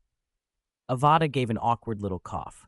Dumbledore didn't press him about why he was there so early, so Avada asked instead, Professor, who was that just now? That was Mr. Robert Parkinson, Dumbledore said. He is one of the 12 members of the Hogwarts Board of Governors. His daughter, Miss Pansy Parkinson, a second-year Slytherin, fell into a coma last night like the other students. He came to see me this morning and intends to transfer her to St. Mungo's for treatment. He hopes their healers can do more for her. Avada ventured. The investigation team he mentioned. It's never a bad thing to have more people looking into this, Dumbledore said flatly, but they're primarily focused on me. According to Mr. Parkinson, they do not intend for me to carry out my duties normally while they investigate. I'm sorry, Professor.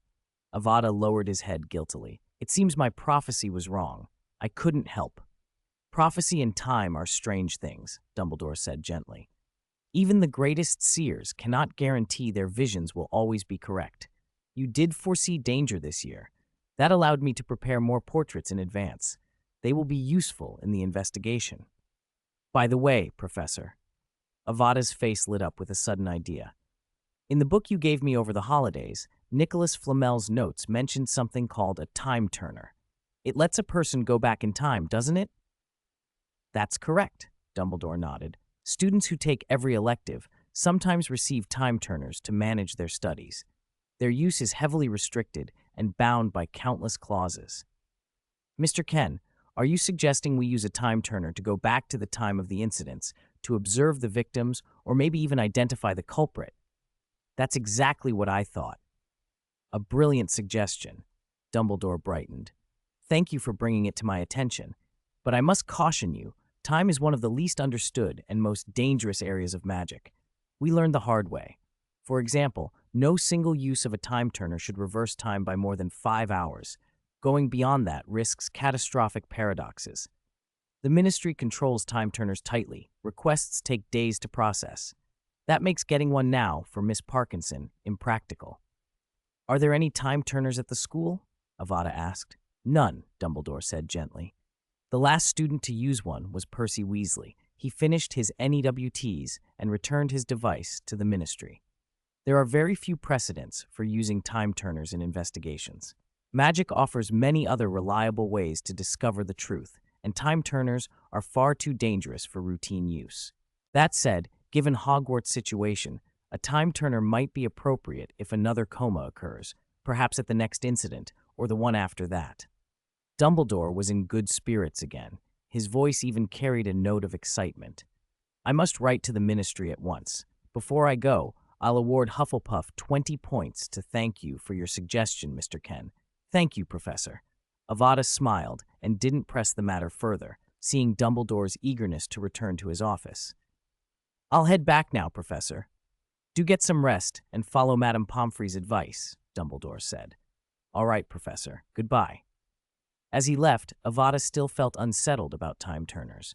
His experience in that river of time, that overwhelming ball of light, had shown him something unlike a simple linear past. What he had seen seemed to be a collapse of many possible histories, a jumble of converging and diverging timelines. Even if he identified the moment he wanted to return to, the river had merged countless possibilities. It felt impossible to pull out a single, definite thread. How, then, could a time-turner guarantee a precise return to one's own past? He suspected it might be similar in principle to how a seer reads the future, a disciplined method to nail down one line among the possibilities. But there was still so much he didn't understand, and he had no desire to face that miraculous, terrifying light again. Besides, entering the river of time the way he had required Trelawney's guidance, he was far from being a competent diviner. Still, he reassured himself, with Dumbledore's authority to request a time-turner, the twins' Marauders map, and the Board of Governors investigation team, Hogwarts had a good chance of uncovering the truth. Even if he were the culprit, he thought wryly, they would likely find out. 113, Duel Club. 2 evenings later, when Avada returned to the common room from the library rubbing his temples, he found a large crowd clustered around the notice board, buzzing over a freshly pinned parchment. "What's going on?" he asked. He half hoped Dumbledore had finally used a time-turner to catch whoever had been causing the fainting incidents, or that the potion for full recovery had been finished ahead of schedule. Neither, it turned out, but the news was still welcome. Cedric spotted him first and squeezed through the crowd, pointing at the parchment. "To improve students' self-preservation and crisis awareness," he read aloud, "the school will start a dueling club. Its first meeting is tonight." Probably because of the fainting incidents, a Hufflepuff nearby observed. Might not solve much, but it's useful to learn more dueling skills. Avada stepped forward to read the announcement himself. It made sense that no specific instructors were listed. If the students knew the dueling club was to be led by Gilderoy Lockhart, the whole thing would likely turn into a Lockhart fan meeting. Go or not to go? Avada hesitated. He wouldn't learn much from Lockhart, and his injuries still couldn't take anything too intense, but watching from the sidelines would be entertaining. Besides, the dueling club could function as a stand-in for Defense Against the Dark Arts. Since Lockhart had turned that class into his own show, a proper dueling exercise might be the closest thing to real practice left. He liked sparring, even lightly, with classmates, and third years generally kept things proportional. There was also the question of last month's incident with Harry speaking Parseltongue. Now that talk of a heir of Slytherin had died down, he wondered how people would react to duels. In the end, curiosity won. At 8 o'clock, Avada followed the crowd to the Great Hall. The 4 long dining tables were gone, replaced by a gilded stage and hundreds of candles floating above. The enchanted ceiling was velvety black again, the stars dim beneath the candlelight.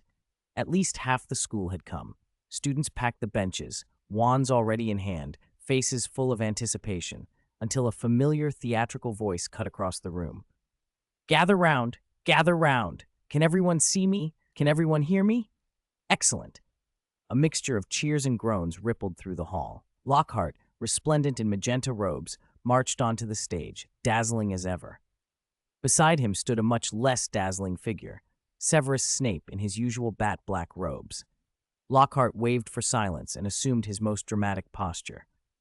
"Professor Dumbledore has graciously permitted me to start this little dueling club," Lockhart announced, flourishing his hands, "to train you all properly, to relieve some anxiety, and to teach skills that may one day prove handy. You will learn to protect yourselves in the very ways I have used countless times. Refer to my published works for further details. And now, allow me to introduce my assistant for today, Professor Snape." Lockhart grinned in that practiced, conspicuous way. He suggested I invite other professors to demonstrate the diversity of dueling styles. He was kind enough to agree to assist me with a demonstration before we begin. Don't worry, once I've finished demonstrating with him, I shall return your potions teacher to you completely unharmed. No need to fear. "Wouldn't it be nice if they both got injured?" someone muttered from the crowd. Lockhart carried on loudly. If the club goes well, perhaps I can invite Professor Flitwick, Professor McGonagall, Professor Sprout, and even Headmaster Dumbledore to show you more styles and techniques." Avada raised an eyebrow. Lockhart knew how to generate buzz, invite competent professors, and ride their reputations. He could see exactly what the man was doing. "Now, Professor Snape and I will demonstrate a standard duel," Lockhart continued, taking his place. He and Snape faced each other and bowed. For a moment, Avada thought he saw Snape's lip curl into something like a smile. Then they settled into their stances. Lockhart adopted the most textbook sword-like hold, wand close to chest, posture neat and practiced. Snape, by contrast, raised his wand high with his right hand, elbow bent, wand tip forward, and extended his left hand well ahead of him. Avada's pupils narrowed, the stance of someone who expected to meet magic without relying solely on their wand.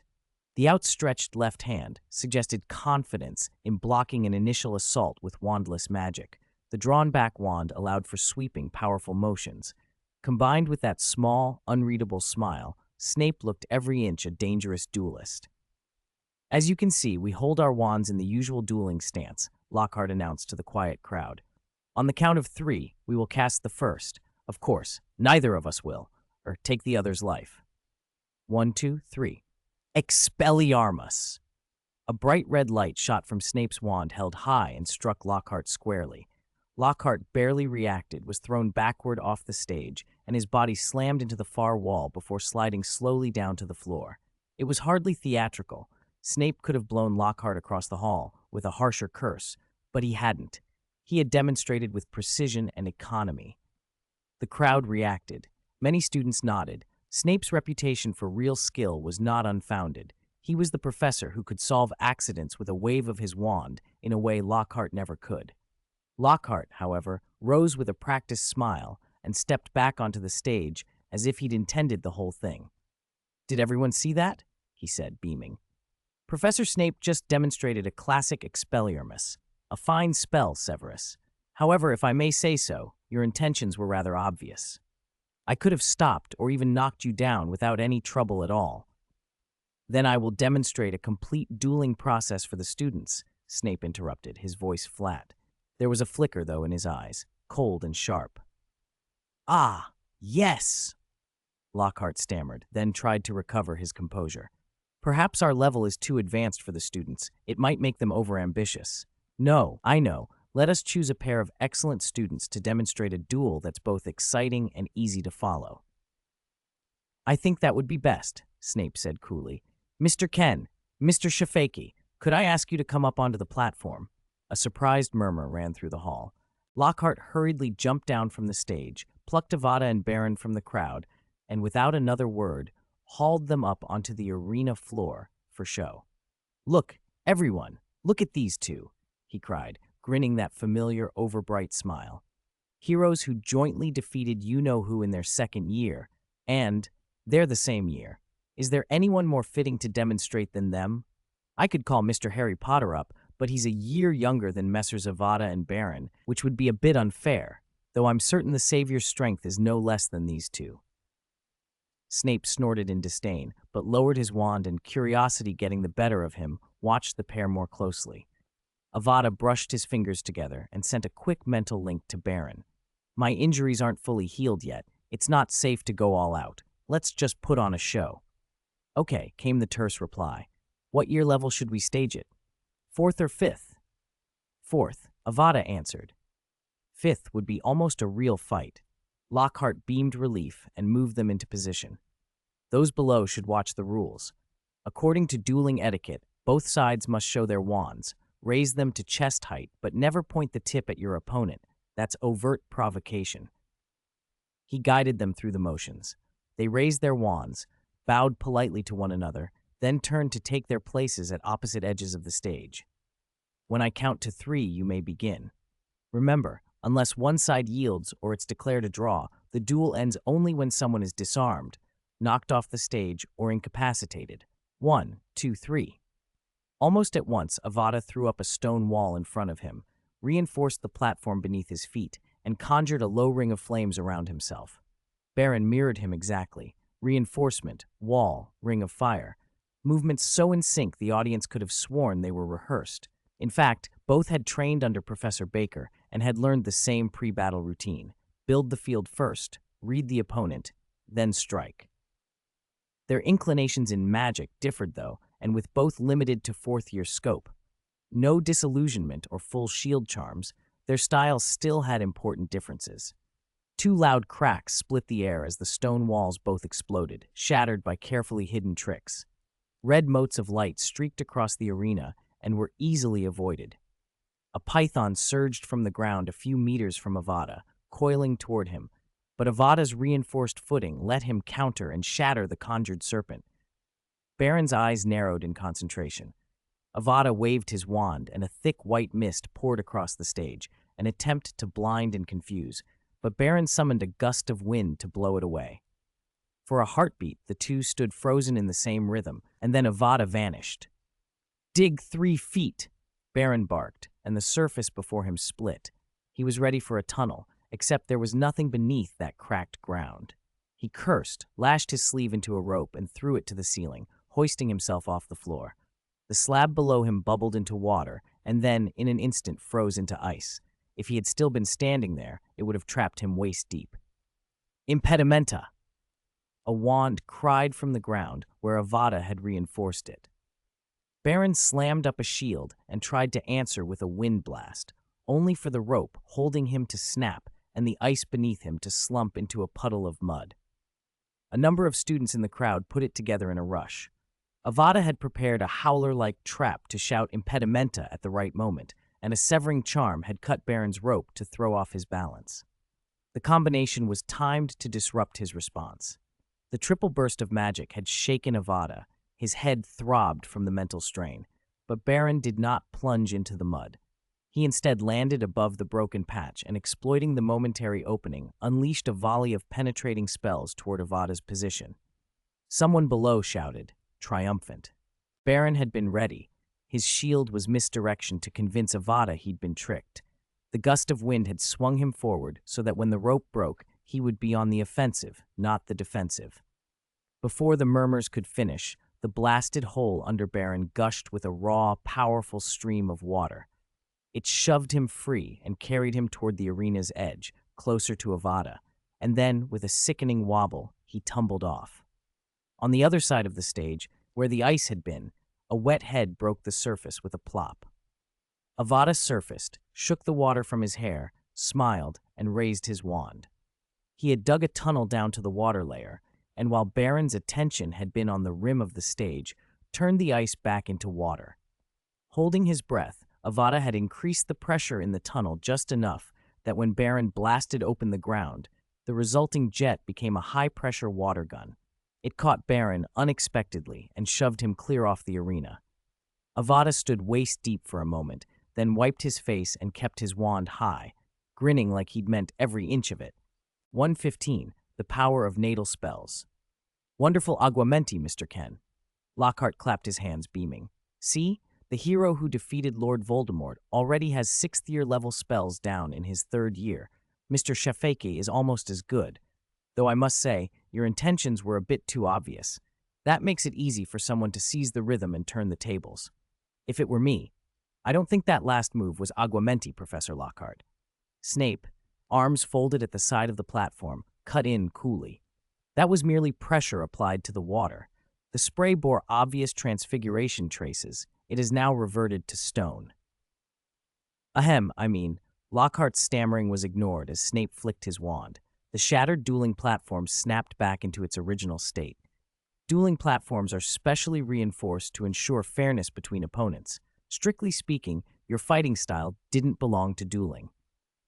Despite that flat judgment, Snape's lip curled.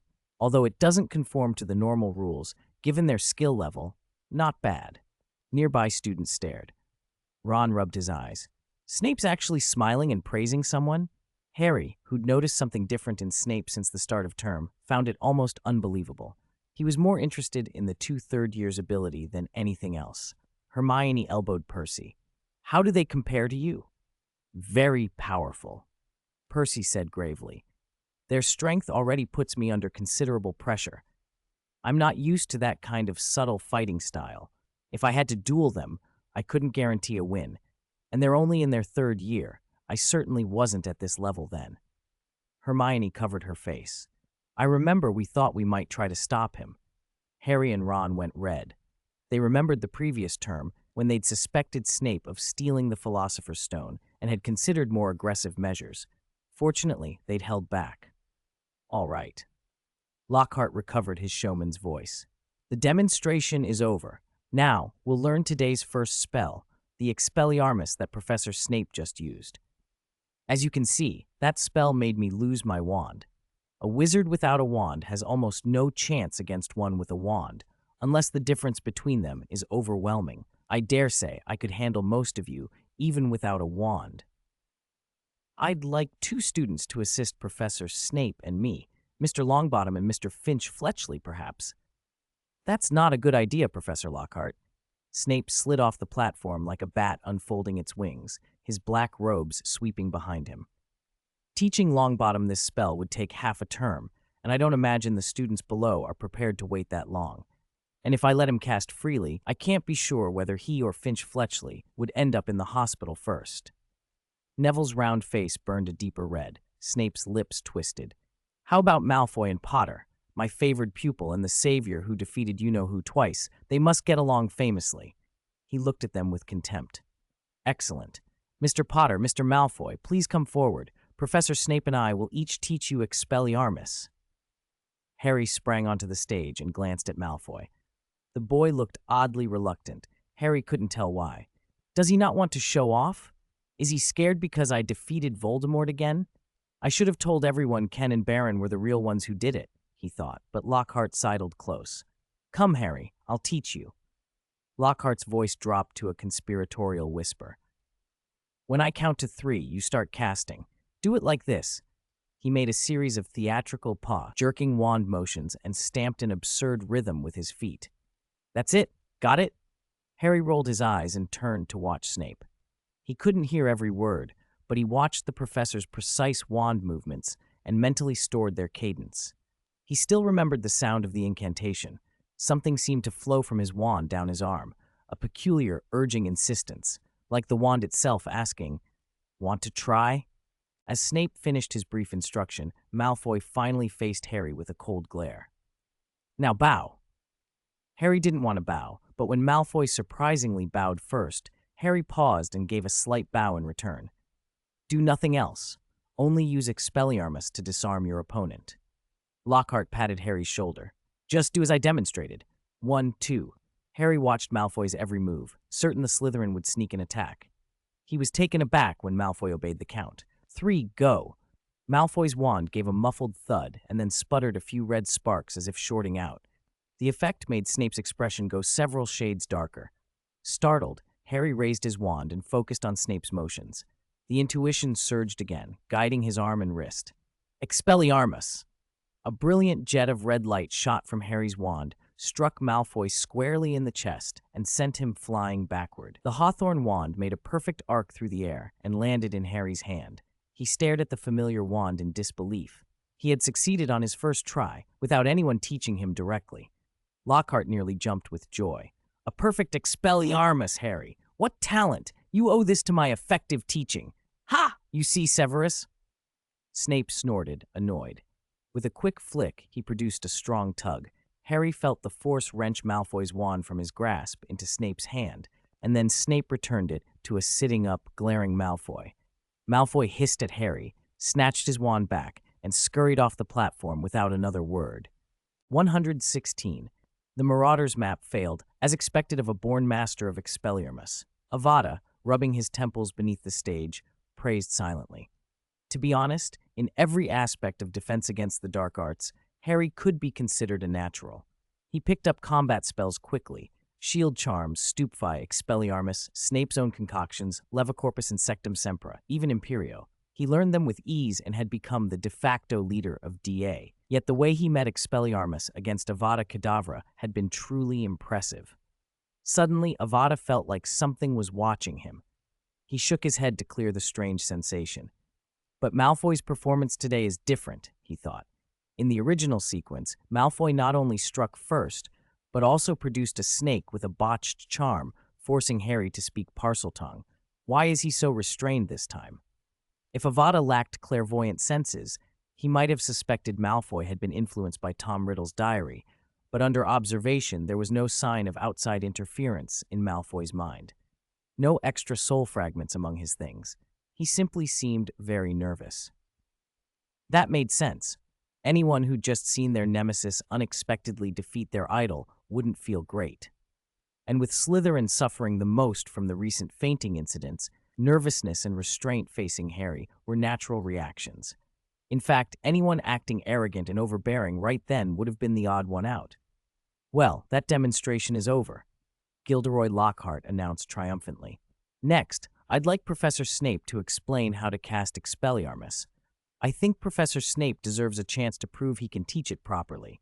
Mr. Malfoy was just far too nervous earlier. Snape stepped forward, wand in hand, veins standing out on the back of his hand. Very well. He explained the casting, applications, and subtleties of Expelliarmus in a soft but crystal-clear voice, precise and detailed. If this had been an actual defense class, it would have been a valuable lesson. Yet for some reason, every student listening felt a chill run down their spine when Snape spoke. The Great Hall fell almost eerily silent, Snape's voice echoing like a potions lecture. That's it. I hope those of you who aren't completely dull-witted can understand what I have explained. Snape stalked off the stage, face hard, and Lockhart, grinning like a stage actor, tried to dissipate the oppressive atmosphere.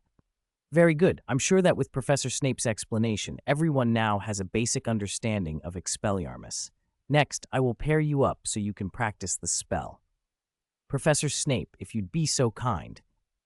They moved through the hall, pairing people off.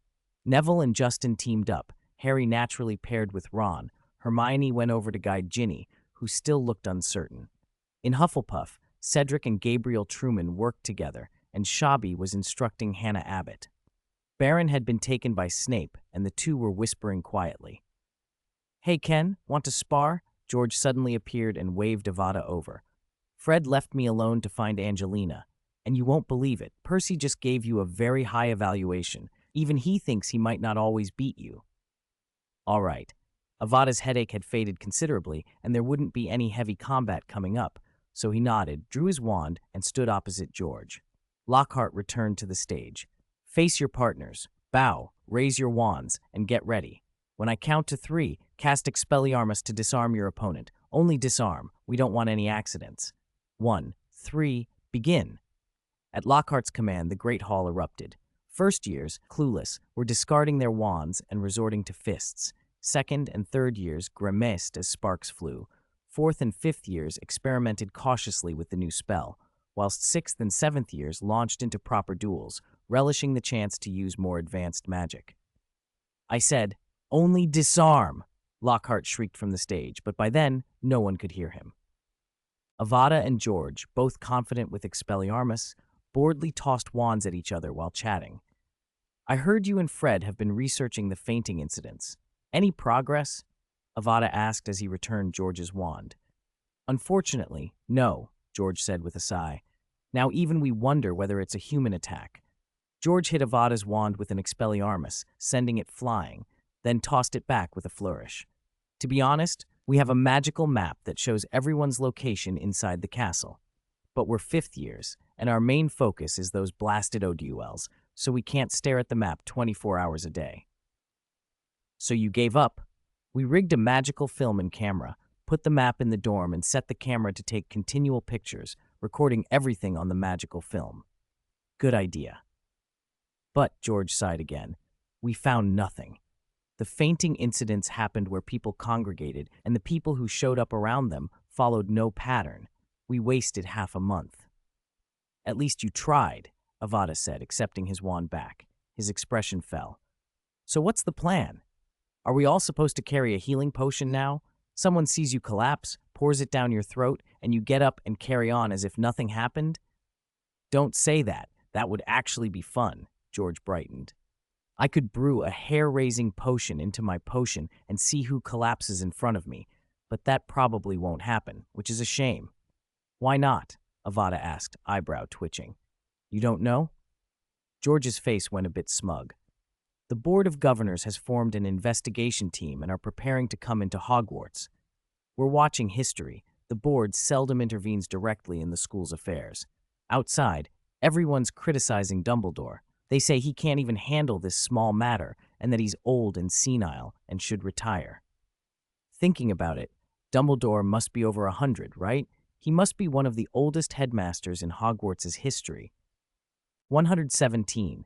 The arrival of the investigation team. Lockhart's dueling club finally wound down in a chaos that could still be called a success. After all, between Snape's careful explanations and the general spectacle, most people had learned something, and everyone had enjoyed themselves. Lockhart beamed as he announced that Professor Phileas Flitwick, head of Ravenclaw, would be invited to run next week's session. This trip was totally worth it, Avada said, sprawled on his bed in the dormitory. Yeah. Stebbins, lying across from him with his face buried in a pillow, mumbled, Who would have thought Lockhart had that much skill? He taught Harry Expelliarmus and beat Malfoy in one go, and Snape's explanation was really thorough. I still think Lockhart was putting on a show, Shabby muttered. I noticed. His teaching movements were all showy, nothing like the real motions for Expelliarmus. Then how did Harry cast it? Stebbins asked. Do I have to answer that? Avada said. He's the boy who defeated you-know-who as a baby. Picking up Expelliarmus is nothing for him, and Ken said last semester that when they faced you-know-who himself, Harry drew almost all of his attention. How powerful must he be? Avada had indeed been the one to spread that version of events.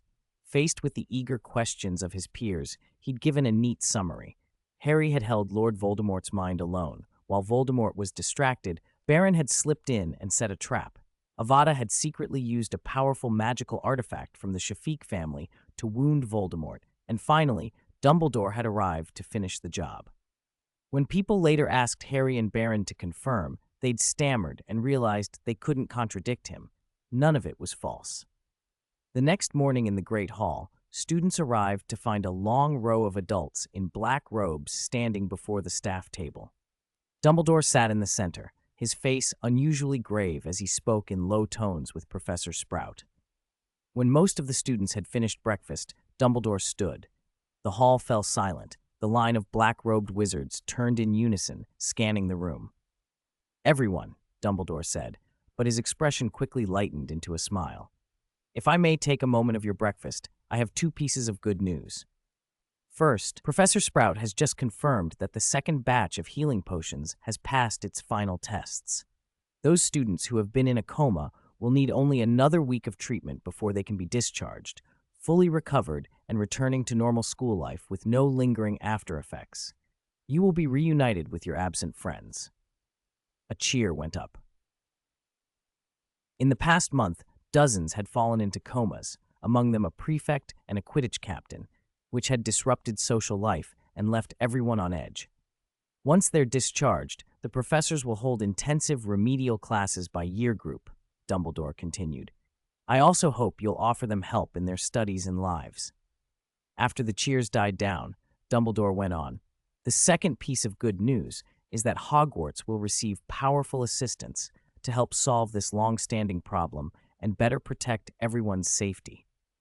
After discussion, the Board of Governors and I have agreed to allow an investigation team formed by the board to enter Hogwarts to investigate the recent coma incidents. Dumbledore descended from the staff table and moved to the left of the line of visitors, standing beside a burly wizard. Now, allow me to introduce these excellent and distinguished wizards. Mr. Robert Parkinson, member of the Board of Governors and the principal organizer of the investigation team. Mr. Marcel Flint, member of the Board of Governors, who will supervise the team alongside Mr. Parkinson. The 2 governors looked stern, but still nodded and waved to the students. Whispers rippled. Oh, Pansy and Marcus's relatives. No wonder they're leading this. Dumbledore continued through the list. Mr. Exeter Delish, an Auror invited to participate with the Ministry's permission. Beal Alex, a renowned curse breaker. As the names rolled out, Avada noticed something that made him frown. Most of the investigation team seemed to be from old pureblood families. The few whose names didn't sound pureblood still had known sympathies for that faction. like the Auror Delish. Do you need connections to get on the investigation team? Avada thought. This isn't a sinecure. It's a hard job, something even Dumbledore hasn't solved quickly. Hadn't Dumbledore asked the Ministry for a time turner? Instead of a time turner, they'd sent an investigation team. If Dumbledore had a time turner, surely he would have found the root cause already. If not, even Dumbledore can't dig it up with a time turner, then the truth would be terrifying. Dumbledore finished, "From today, the members of the investigation team will be permanently stationed here at the school and will take full responsibility for investigating the coma incidents. They will patrol the castle, but please be assured they will do their best not to disturb your normal life." Full responsibility? Dumbledore was stepping back? Avada's mind buzzed with questions he couldn't answer. After first period, Avada tracked down Baron. Most of the investigation team today looked pure blood. "Do you know any of them?" "Pretty well," Baron said. "At first I didn't recognize some names, but after Slytherin talked among ourselves, we put the pieces together." Baron looked at him calmly. "Don't worry. Being pure blood doesn't mean they're incompetent. Their credentials are solid. Many in Slytherin have seen them work and speak highly of them." Avada started. "I was worried they might be political picks, crusty, showy types like Lockhart." Baron cut in. "I know that worry, but the Board of Governors likely chose people they trust. Hogwarts isn't a place you let just anyone into. It's about student safety." Hearing Baron say that eased him a little, though he still couldn't shake the unease. What exactly had passed between Dumbledore and the Board of Governors? If even Dumbledore couldn't uncover the truth, what hope did a visiting investigation team have? The truth comes out. Is the investigation team mad? Is Dumbledore mad? Am I mad? Or rather, is this whole world mad?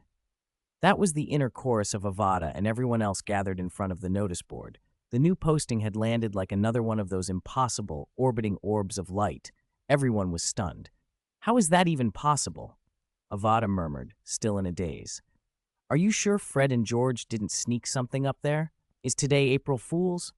"No," Cedric said in a hoarse voice. "The notice carries the Hogwarts seal. It can't be forged. If it says this, then it's the truth." "Unbelievable. Everyone's lost it," murmured someone else. For a long moment, the Hufflepuff common room fell silent apart from a few stunned whispers. The reason for the frozen, wide-eyed expressions was the notice itself. The culprit behind the fainting incidents had been identified. Not only identified, already dealt with. The investigation team had been here only 2 weeks, and while that speed might normally prompt applause and a feast, what made everyone reel was the nature of the culprit and the explanation of the whole affair. According to the notice, Hogwarts waterworks had been overhauled in the 18th century. The old pipes were badly corroded and expensive to maintain, so a new system was laid and the old one left in place and forgotten. Over nearly 300 years, the defenses around those abandoned pipes had decayed, and because they'd been largely ignored, the interior became vulnerable. At some unknown point, a group of Erklings had slipped in through an external entrance and made the empty pipework their home. Those Erklings were the ones behind the recent fainting episodes. The strange cries students heard before collapsing were the Erklings' vocalizations. Why had humans and Erklings coexisted peacefully until this term? The investigation team's answer was almost ridiculous enough to be true. The roosters. For some reason, Albus Dumbledore had insisted this year on adding many painted roosters to the portraits around the castle and having them crow frequently. The Erklings in the abandoned pipes took those crowings as a provocation and retaliated with their sonic magic. The unique acoustics and ecology of the pipe system had driven the Erklings' vocalizations to mutate, becoming far more concentrated and penetrating, so that only 1 or 2 people in a group would collapse, while those beside them could be unaffected and baffled. The investigation team had entered the old pipes the previous night, rounded up the Erklings, and taken them to a magical creatures research institution for study. Students could now go back to their lessons without fear. "That's what it says," someone breathed. Everyone exchanged looks of astonished disbelief. "Is that really all of it? If that's the case, why didn't Professor Dumbledore or the other teachers find them?" someone asked, rubbing their head. Why didn't Professor Kettleburn or Professor Sprout? They were looking. Rolf's face looked as if his world had lapsed into nonsense. Professor Sprout suspected Erklings were involved. She even had us checking the mandrakes in the greenhouse around the same time as that investigation. They'd already suspected magical creatures caused the trouble. We searched the castle for any sign of Erklings and found nothing, another voice said. That's right, a student added. It all happened during Professor Sprout's search. We were involved too. Which means, someone else said, incredulity softening into reluctant acceptance, that the investigation team's explanation, absurd as it sounds, could make sense after all. But it still feels so absurd. Reality can be stranger than we expect. After all, last year even you-know-who made it in. So what's so surprising about some Erklings getting into abandoned pipes? Another student reasoned. You're not wrong. Hey, where's Ken?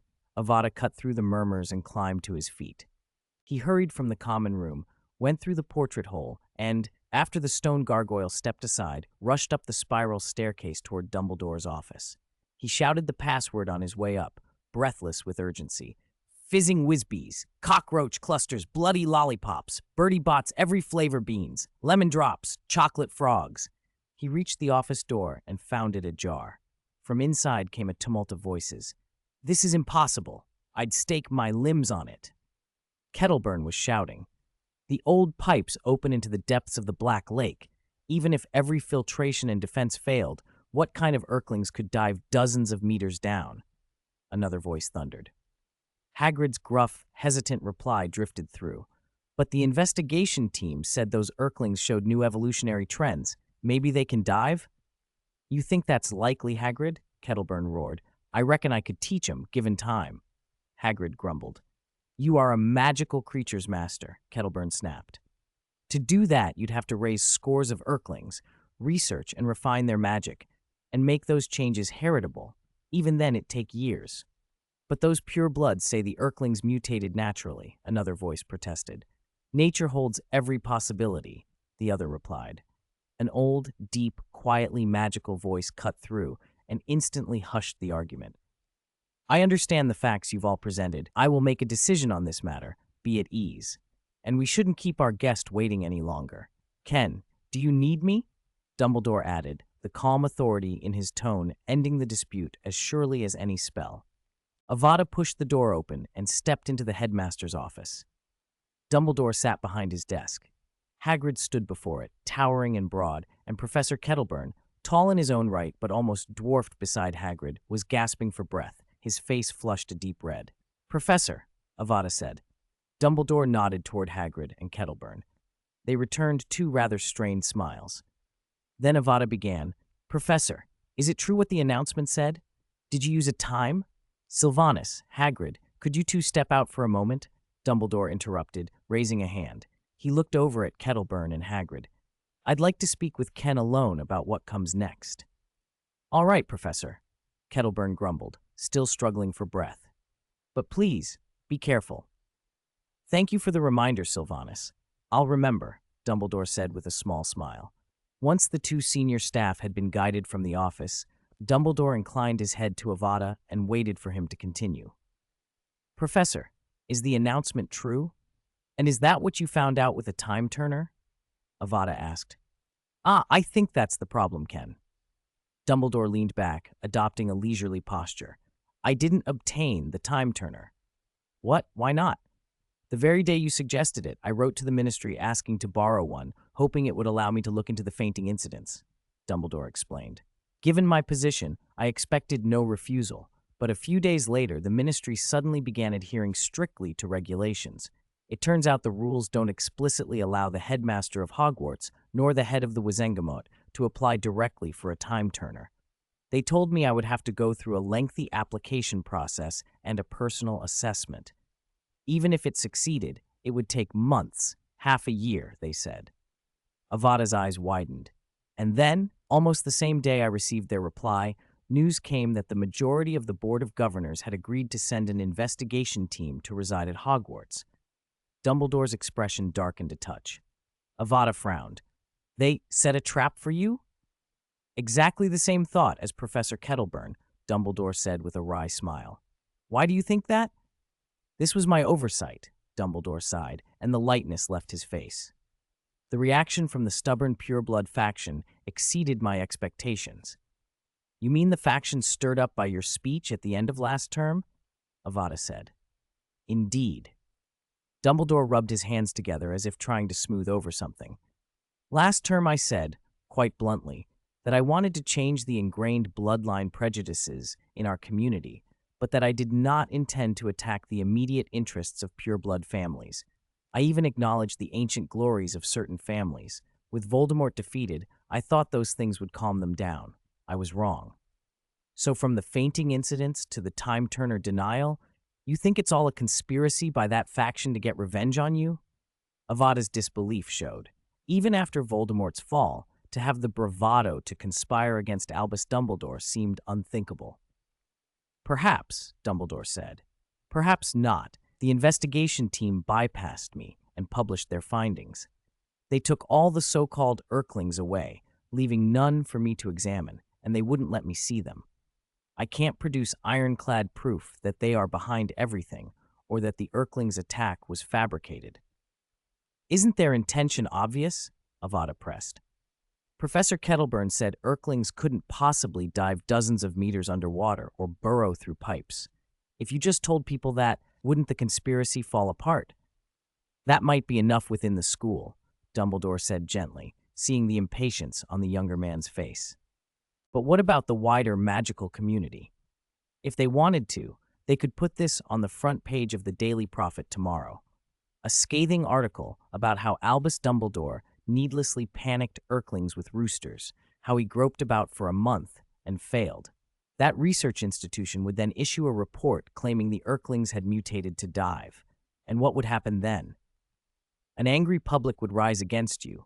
They would demand your resignation. Avada finished, his voice growing hoarse. But no, your reputation is strong. Nearly every wizard is your student. People respect you. And the Erklings diving is so ridiculous, no one would believe it without detailed diagrams and pseudoscientific proofs. You still misunderstand how public opinion works, Ken. Dumbledore shook his head, amused. Most witches and wizards don't know whether Erklings can dive. A sensational claim of mutation is all it takes for many to be convinced. A few experts might object, but the masses will drown them out. As for my personal reputation, easy to undermine. If they portray the victims as tragic and long-suffering, people will be furious. Or they can say that while I was brilliant in the past, I'm now old and feeble, unfit for the tasks at hand. Silence stretched between them.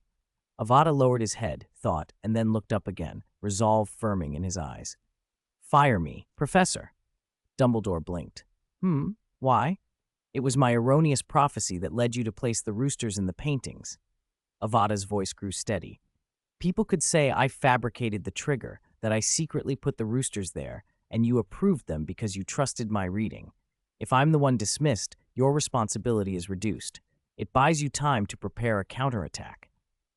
Dumbledore laughed, a bright laugh, and stroked his beard. Why do you want so badly for me to remain headmaster, Ken? Avada was taken aback by the question. Isn't it obvious? You're the school's protector. Oh, am I? Dumbledore countered, smiling. Because I often feel I'm the one who brings trouble to this school. You mean your stance against bloodline ideology? Avada said, bewildered. But you're right. Those who would endanger the students for their own gain are the real troublemakers. So I said, I bring trouble, Dumbledore murmured. Then, more practically, tell me, if I concede to them and step down as headmaster, will they continue to attack the students? No, Avada answered without hesitation. Would they then close Hogwarts or dismiss all the current professors and replace them with instructors who'd indoctrinate students with extreme bloodline ideology? Dumbledore asked. If they're not insane, no, Avada said. They wouldn't go that far. Then that's enough. Dumbledore's smile widened, thoughtful and sad. If I step aside, the students won't be in immediate danger. My colleagues won't be driven out, and Hogwarts won't be corrupted, at least for the time being. What difference, then, does it make whether I remain headmaster? They sat in silence for a long moment after that, each weighing the cost of what Dumbledore suggested. The headmaster's hands folded calmly on the desk, the dilemma written plainly on his face. Protect the institution by sacrificing his position, or hold on and risk the school he loved being torn apart in the struggle. As it turned out, Dumbledore's judgment had been disappointingly conservative. "Heavens, have you seen today's Daily Prophet?" someone exclaimed. "No. Anything new? Didn't the investigation team publish their report a while ago?" another answered.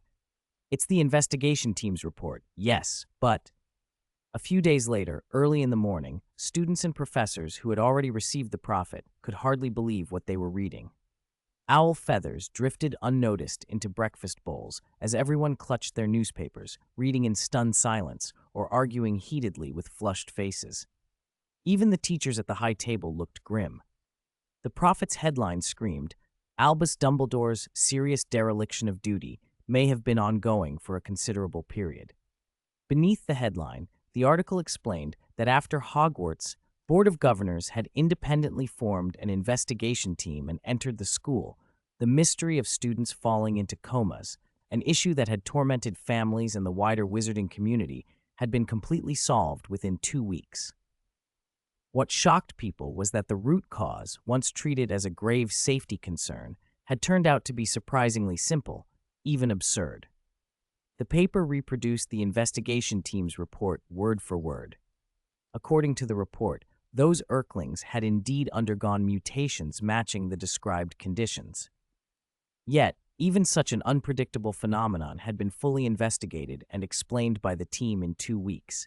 In contrast, Albus Dumbledore, Hogwarts' head, and a wizard long thought unmatched in knowledge and power, had spent over a month without finding a single clue and had offered no assistance while the team worked. In fact, the report accused his actions of having worsened the attacks. The article went on, although Dumbledore claimed the school's potions had been sufficient to restore the affected students, the team had discovered disturbing signs among the victims. They interviewed Pansy Parkinson, one of the students who had been attacked. She was said to have been in a very poor state during the interview. The paper printed Pansy's own account, detailed, pained, full of despair about her future, and convinced she might be left with permanent sequelae. The article even reached back to last semester's Voldemort episode, analyzing Dumbledore's relationships with you-know-who and with Nicholas Flamel, and reconstructing the whole sequence from student testimony. It argued that Dumbledore had very likely allowed you-know-who into the school deliberately, placing all teachers and students in grave danger.